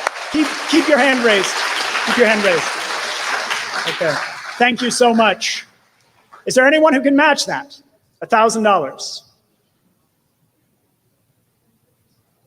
Okay. Earlier today, we heard from Jesse about the important role that the labor movement has to play in ending the war. In fact, we launched Workers Strike Back to be a home for people who want to fight for the militant union movement that we need, one that's willing to use its full power to fight for the interests of working people here in the US and internationally, because our interests are actually aligned with each other and not with the bosses of any nation. We've been helping Workers Strike Back members to pass resolutions in their unions calling for a ceasefire, as well as helping them fight for resolutions calling on their unions to rescind their endorsements of Harris and to stop pouring members' dues money into Democratic campaigns. So who here can give $500 or more to help build a fighting labor movement? Got one, we've got two, we've got three. Keep those hands up. We've got four.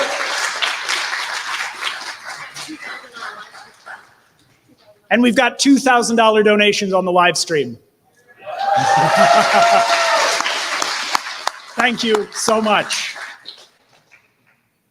And if you haven't had someone come around to you, keep your hand up so we make sure we see. Right up here in front. Two right up here in front for $500. Thank you so much, guys. And right down here. And Justin, right down here in the second row. There we go. Okay, so we've just heard from Kshama Sawant, who served as an independent socialist elected representative of working people on the Seattle City Council for a decade. During the time she was in office, Seattle's working people won victory after victory. The first $15 an hour minimum wage in a major city, renters' rights, including eviction protections, and 6 months' notice for rent increases, and a new tax on Amazon and big business that's used to fund affordable housing. Now, collectively, these victories represent a transfer of wealth of billions of dollars from the bosses to workers and renters struggling to make ends meet. We founded Workers Strike Back to spread across the country the fighting class struggle approach that has succeeded in winning so many victories for working people in Seattle. We need to build in every city where working people who want to replicate that example can learn from the lessons we've built up from those 10 years of experience, and to get organized to launch their own fight backs against their bosses. So who here can give $250 or more to spread those lessons to working and young people across the country?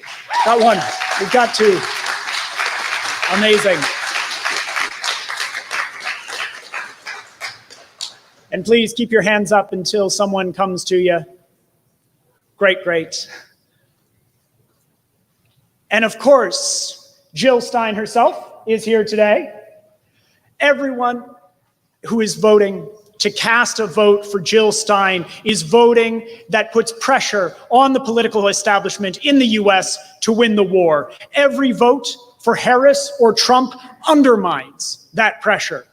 Workers Strike Back and abandoned Harris members will be campaigning between now and November, setting up tables on street corners, knocking on doors, phone banking, organizing rallies to win every possible vote for Jill Stein. And this is the most immediate, concrete task we need to fund. So who here can give $100 so that we can continue fighting for the biggest possible vote for Jill Stein? Oh, look at this. Great, great. There are some in the back as well. Keep those hands up if you haven't had someone come over to you. Amazing, and there are ones here in the front row. Thank you so much, everybody. Now, before I run through these last few numbers, I'm gonna ask you to consider making a donation to Workers Strike Back on a monthly basis. This makes you a member of Workers Strike Back. You support the work of our organization, and you're able to fully participate in our democratic process, like the vote that we took at a national Zoom conference in July to formally endorse Jill Stein. So if you want to become a member, making monthly donations, when you raise your hand, one of us can help you to process your monthly contribution online. So Workers Strike Back has collected well over 10,000 individual donations from thousands of donors in 46 states, in Washington, D.C., in Puerto Rico, and our message has even resonated internationally with donations from Canada, Mexico, Nigeria, Hong Kong, New Zealand, Germany, and Catalonia in Spain. I know that I've made a lot of big money asks here today, but every dollar really is crucial in building this movement. Every dollar goes towards making our movement stronger and making the billionaire class waste their money on losing. Building this will take thousands of people chipping in what we can. So who here today can give $50 or make a monthly contribution so that we can continue building our movement and fighting back against the billionaires? There's one over here. One over here. Over here. Yes. Okay. Amazing. Amazing. Amazing. And right down front. Keep those hands up if you haven't had someone come over to you. Up front there, Steve. Okay. Now, one of our demands is for a $25 minimum wage. Who here can give $25 or make it monthly? There's one in the back. Amazing, amazing. Who here can give $20? Great. And last, raise your hand if you can give $15, $10, $5, or any amount. Great. Thank you to everyone who's donated today, and please, we have a small but mighty donation team that will come around to you. Keep your hand up if they haven't been around to you yet.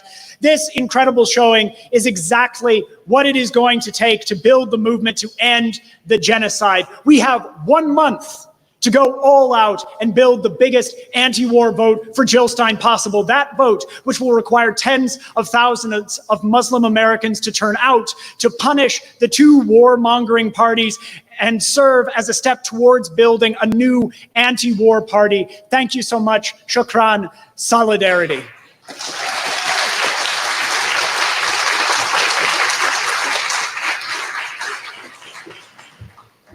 Thank you so much, Justin. I think it's always a challenge to make the appeal when our movements are in need. And we'll be excited to announce the amount that we raised at the end of the rally. So I mentioned earlier a sign-up sheet for shifts, right? It's not just finances, but it's people power that this movement needs. Did everyone in this room get one of these sign-up sheets? And if you did not get one, can you raise your hand because you know that you need to do a shift? Can we make sure that people with their hands up get a sign-up sheet? So just to explain, we want you to be confident when you go out and talk to your neighbors. And that's why some of the biggest sign-up sheets are for training sessions and then to go out to Jummah, to Masjid, and to talk to our community members. I'm not going to be able to do a full-on sign-up sheet, but if you can make it to at least one shift between now and November 5th, let me see your hand in the air one more time. That's powerful. If you can make it to at least 3 shifts between now and November 5th in 4 weeks, let me see your hand in the air. Thank you so much to the sister here. That's so powerful. Every single one of you inspires me, and we have to be part of this movement.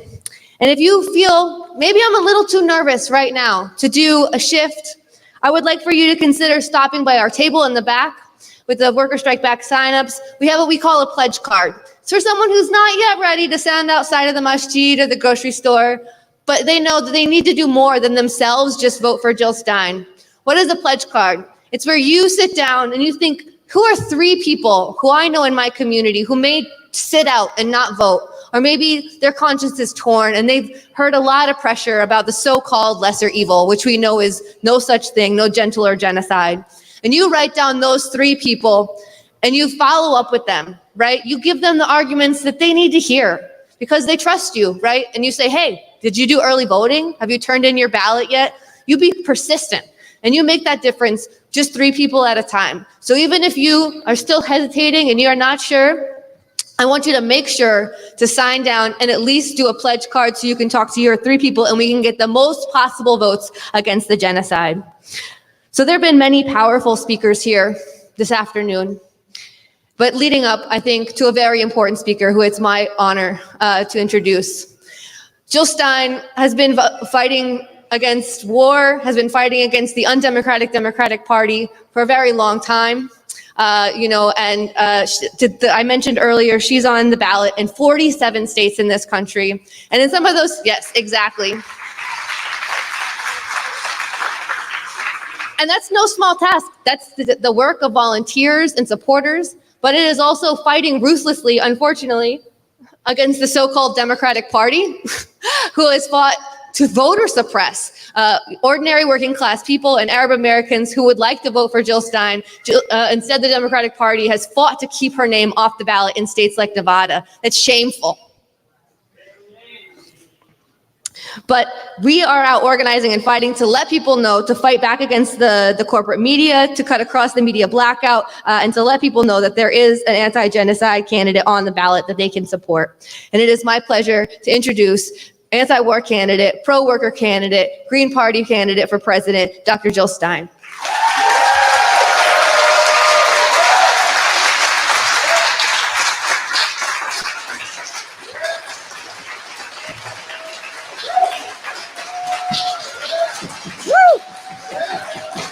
We will free Palestine. Palestine will free us. We refuse to vote for Palestine. Well, let me fix that. We refuse to vote for genocide in Palestine. We refuse. We refuse to be talked into selling our souls, into compromising, into being talked, into affirming, endorsing, and enabling genocide. And when we are asked to please, won't we be quiet? Won't we just shut up and sit down? Won't we just be good little boys and girls? Because truly the Democratic Party owns our votes. They own Muslim votes, they own Black votes, they own youth votes, they own so-called liberal votes. But they don't. They have to earn our votes. Any politician who tells you that they own your vote does not deserve consideration of your vote.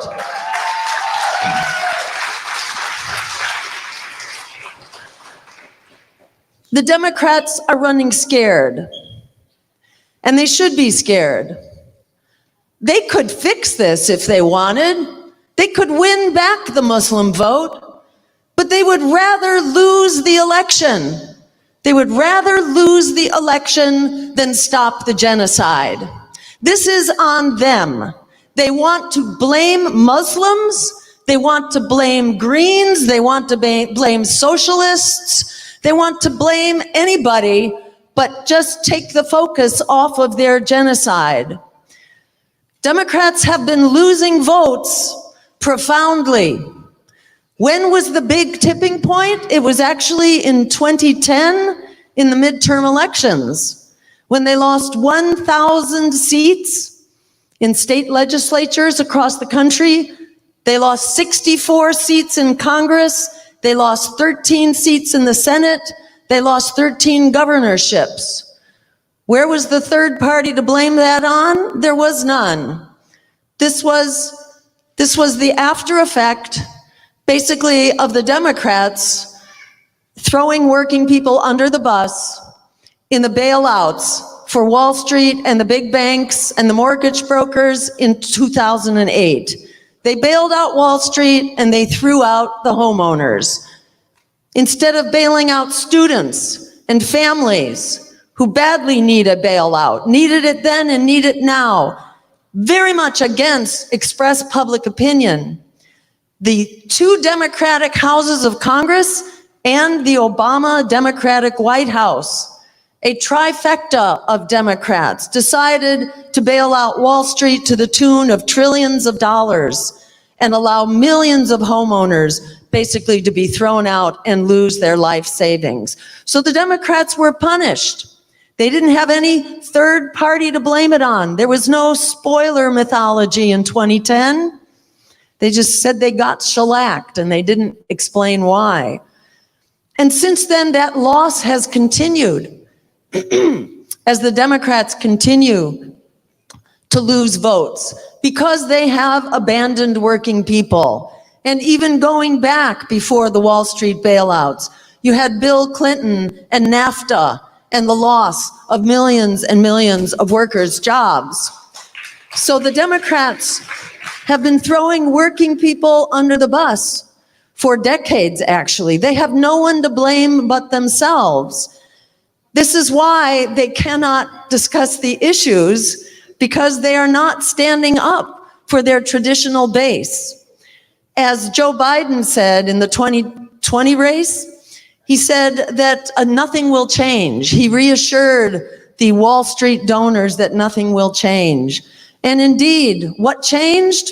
Well, the billionaires got even richer. They doubled and even tripled their wealth during COVID, while ordinary working people were pushed further and further into poverty. Child poverty rates have tripled, in fact, in the last 3 years. That data just came out. Over 60% of workers are living paycheck to paycheck. Some 87 million Americans do not have adequate health insurance. Some 18 million could not afford their pharmaceuticals. Some 8 million were pushed into poverty just trying to afford their health care alone.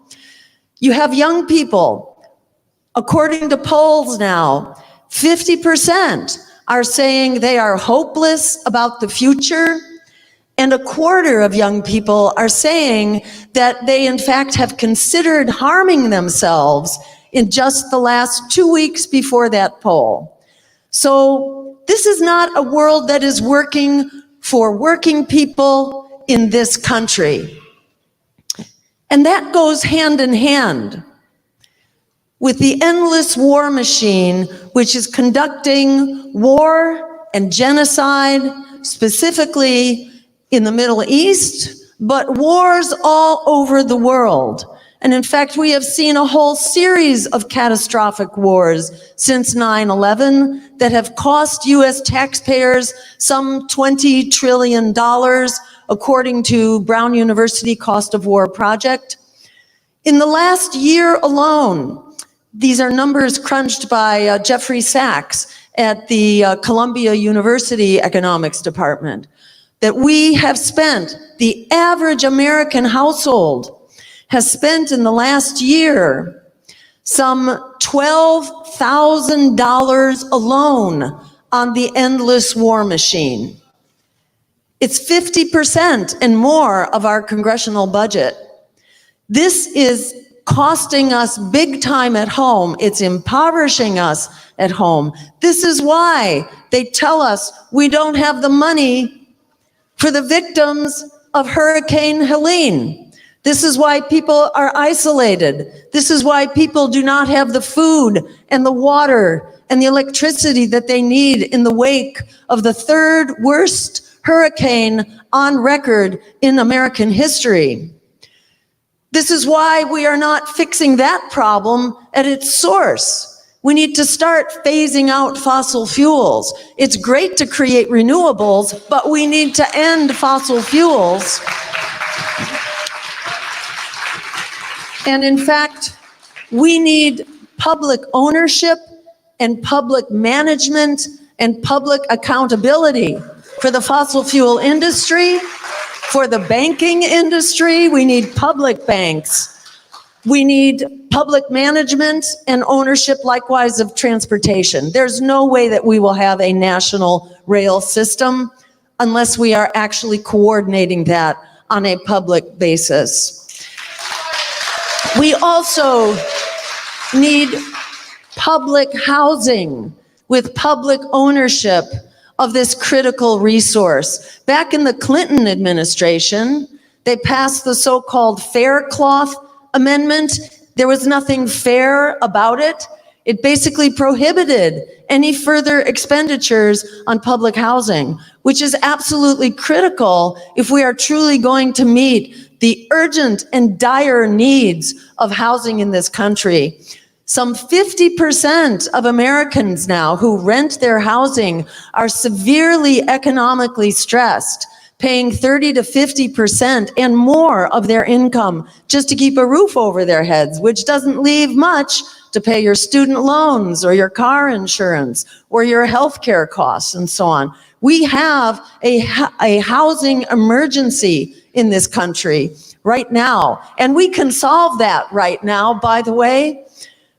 We can solve that by creating rent control at the federal level across the whole country to stop the gentrification, to stop the continuing displacement. We need a tenant bill of rights so that renters are not arbitrarily evicted so that their landlords can just raise the rent and gentrify the communities. In Europe, many countries are building what's now called social housing, which is mixed income, it's permanent, it's housing that's in the public domain. We need a counterweight to the private housing industry, which is driven by luxury housing and big profits for big developers. We need public housing that will meet our needs. And that housing also needs to be environmentally sound and based on renewable energy. This is why, as part of our Green New Deal, we also call for environmentally sound housing and the building of 15 million new units of affordable housing through the public housing and social housing. And by the way, on day one, we will declare a climate emergency on day one because we have a climate emergency. If Hurricane Helene did not make that point for you, then just look at the Colorado River, which is very close to shutting down. And the Colorado River supplies the water for California agriculture, which supplies half of the fruits and vegetables for the entire nation. So you think you've seen food inflation? Well, just wait until the Colorado River shuts down, which could be in the next 1 to 2 years. The Washington Post ran a headline last year calling it the doomsday scenario on the Colorado River. And we don't hear about this much from the corporate press, which is why another thing that we will do on day one, if we are so lucky as to turn the White House into a greenhouse and make the world a better place, we will also on day one undertake an antitrust lawsuit against the corporatized, consolidated media so that we can break up big media, so that the media is no longer dominated by the apologists for power. We need watchdog media, not lapdog media. It's hard to come by in this day and age. But thanks, of course, to all those who are here today to cover this event. Thank you to the press for being the exception to the rule by covering what's going on here.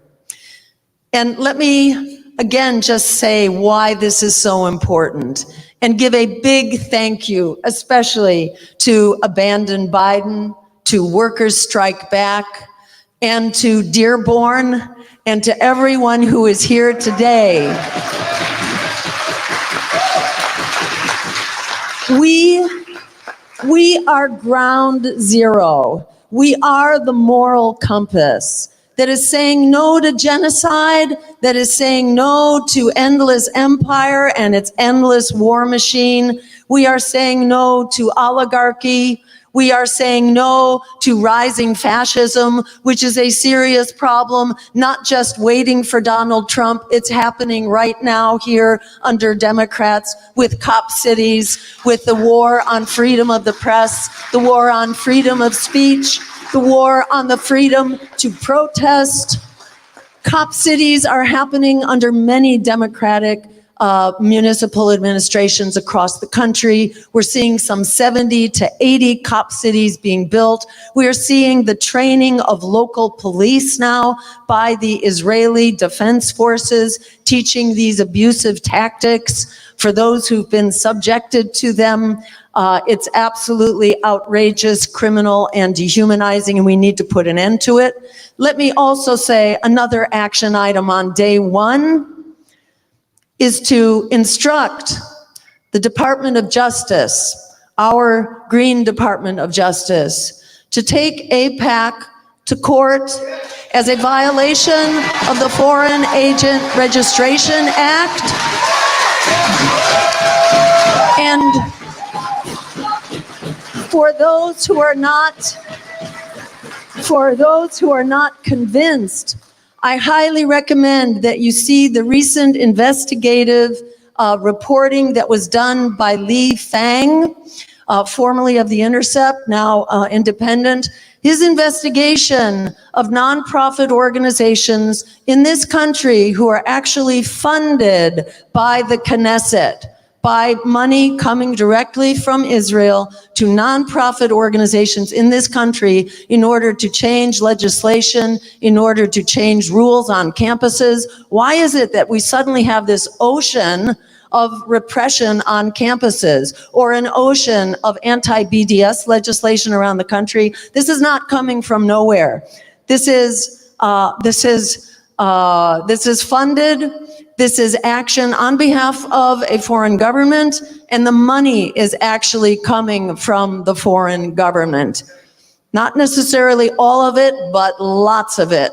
So I recommend anybody who has questions about what's going on here to go to the source. The main thing I want to say here, I want to quote first Frederick Douglass, who said that power concedes nothing without a demand. It never has and it never will. We are that demand. Don't listen to anyone who tells you to sit down and shut up and just take marching orders from the Democratic Party.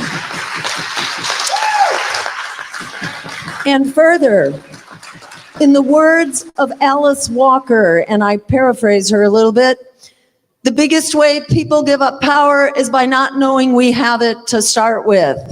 We have it, and what you see happening here today is part of that. This is exactly why the Democrats fought so hard to keep us off the ballot. This is why they were publicly advertising, shamefully publicly advertising for infiltrators and disruptors and spies.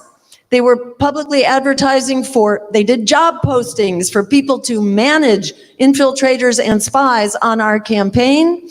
They also hijacked our public funding and held onto it for months while we were conducting our ballot drives. And they caused some trouble on that front. But this is why they are running scared. They are running scared because they know that their days are numbered. Their days of genocide are numbered because 68% of Americans, according to a poll done even back in November, already oppose the genocide and demand an immediate ceasefire. And since then, 61% of Americans demand an immediate weapons embargo, and we must have that. And I strongly echo the remarks made earlier today that the longshoremen really need to be urged by us to stand up and to be the source. You know, it is working people. It is working people organized at the workplace in their unions that bring our moral vision, our moral compass to the political and economic reality. And boycott, divestment, and sanctions has been enormously effective.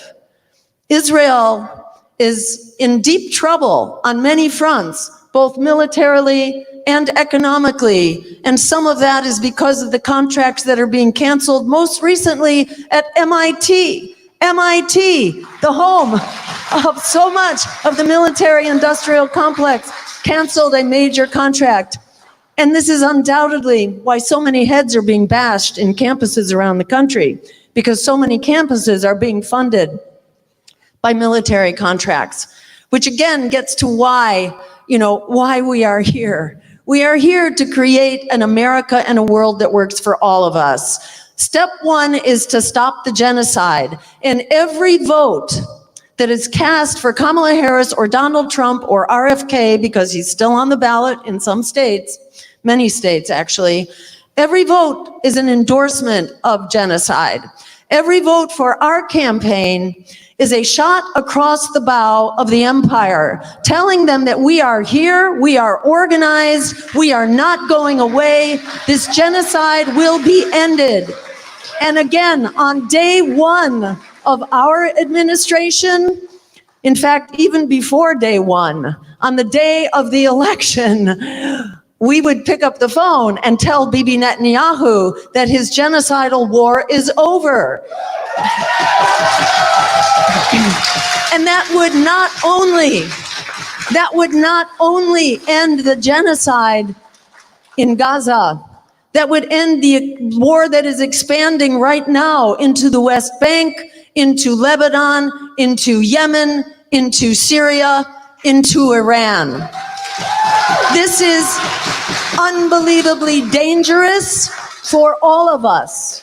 And all of this goes away the minute the genocide is over. It's not like it's rocket science. It's not like Biden and Harris don't have the power to end it. They claim to be working diligently night and day for a ceasefire, but actually we know from the revelations published in Politico the other day that what they're working for is the expanding war. They have been working to encourage Israel to move forward and attack Lebanon. So they are not doing what they say, but they do have the power. We must hold them to account because it's simple. It is a simple matter, as Amr was saying earlier in the program. It's not complicated. It's simple. We have the moral imperative to end this genocide. We have the popular support, and we have the means to end this genocide by picking up the phone and telling Bibi Netanyahu it's over, just as Ronald Reagan did in the 1980s.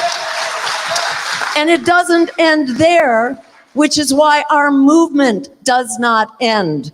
Our movement does not end on election day. And whatever we do, it is a victory. It is a victory whether we are 2% or 5% or 15% or 26%, which can win a four-way race. Remember, in the last presidential election, 1 out of every 3 eligible voters voted with their feet by declining to vote for the parties of war and Wall Street being rammed down our throats back then and now as well. So 1 out of 3 voters is enough to win a 3-way and a 4-way race. So I would not accept as written in stone that we are not going to the White House. I wouldn't accept anything in this election that has defied all expectations. We aim as high as we deserve to go. And we work for that. Because winning a grassroots campaign is not rocket science. As Kshama was saying earlier, it is about flyering, it is about tabling, it is about phone banking, it is about holding events. This can be done. This is not rocket science. I urge you to sign up to volunteer, both with Workers Strike Back, and we're also organizing through our campaign at Jill Stein 2024.com, and we will provide the materials and the support for us to be the foot soldiers of transformation, because it is time for transformation. We are in the position right now of deciding not only what kind of future we will have, but whether we will have a future or not.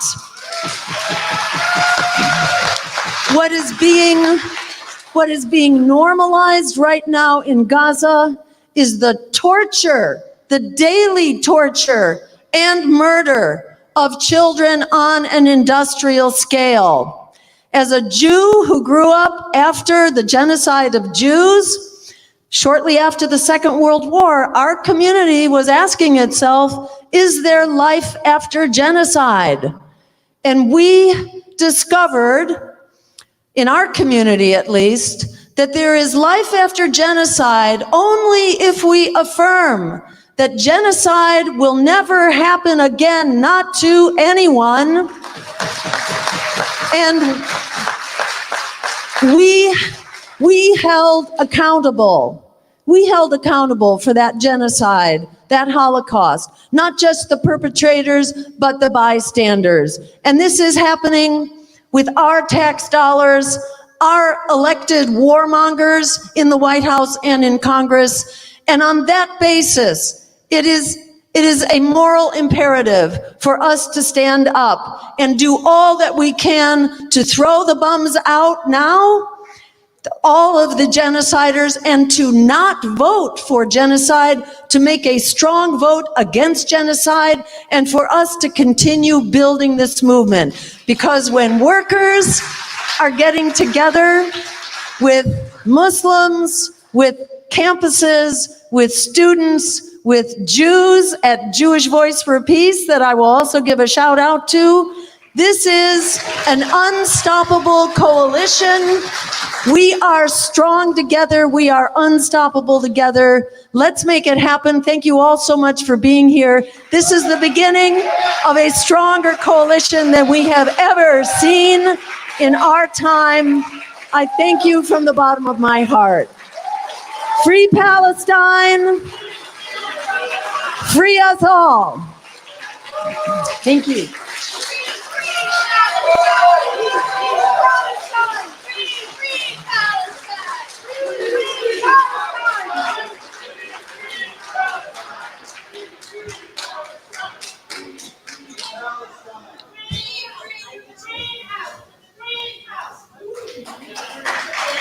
My dear brothers and sisters, before we leave, we are excited to announce that Wednesday, October the 9th, at 12 p.m. noon, we'll be holding a press conference at the Henry Ford Centennial Library to deliver an important message that affects our entire community. This announcement marks a pivotal moment for our cause, and we encourage all of you to join us there in hearing what promises to be a crucial and impactful update. Stay tuned for more details and mark your calendars for the significant event Wednesday at noon. The details can be found on our website, abandonedharris.com. And while you are there, please pledge to donate from now till November, at least $10, $20, $40, $50, whatever you can comfortably do a week. And also be generous and donate to Green Party and Workers Strike Back, as we all are fighting for the same noble cause to stop this horror unleashed on our innocent brothers and sisters in Palestine, and now in Lebanon, Yemen, and Syria. So please donate generously. Thank you so much, Farah, and thank you everyone for coming. We are going to have tables out in the parking lot, including the Jill Stein table, where they will have yard signs available for a donation. For media, we'll take interviews in front of this banner outside. If you want to follow the banner, we will have interviews out in the parking lot because we need to move out of this venue. And if you filled out a get out the vote sheet, please make sure to turn it into the Worker Strike Back table before you leave, because we have just 4 weeks to get this done.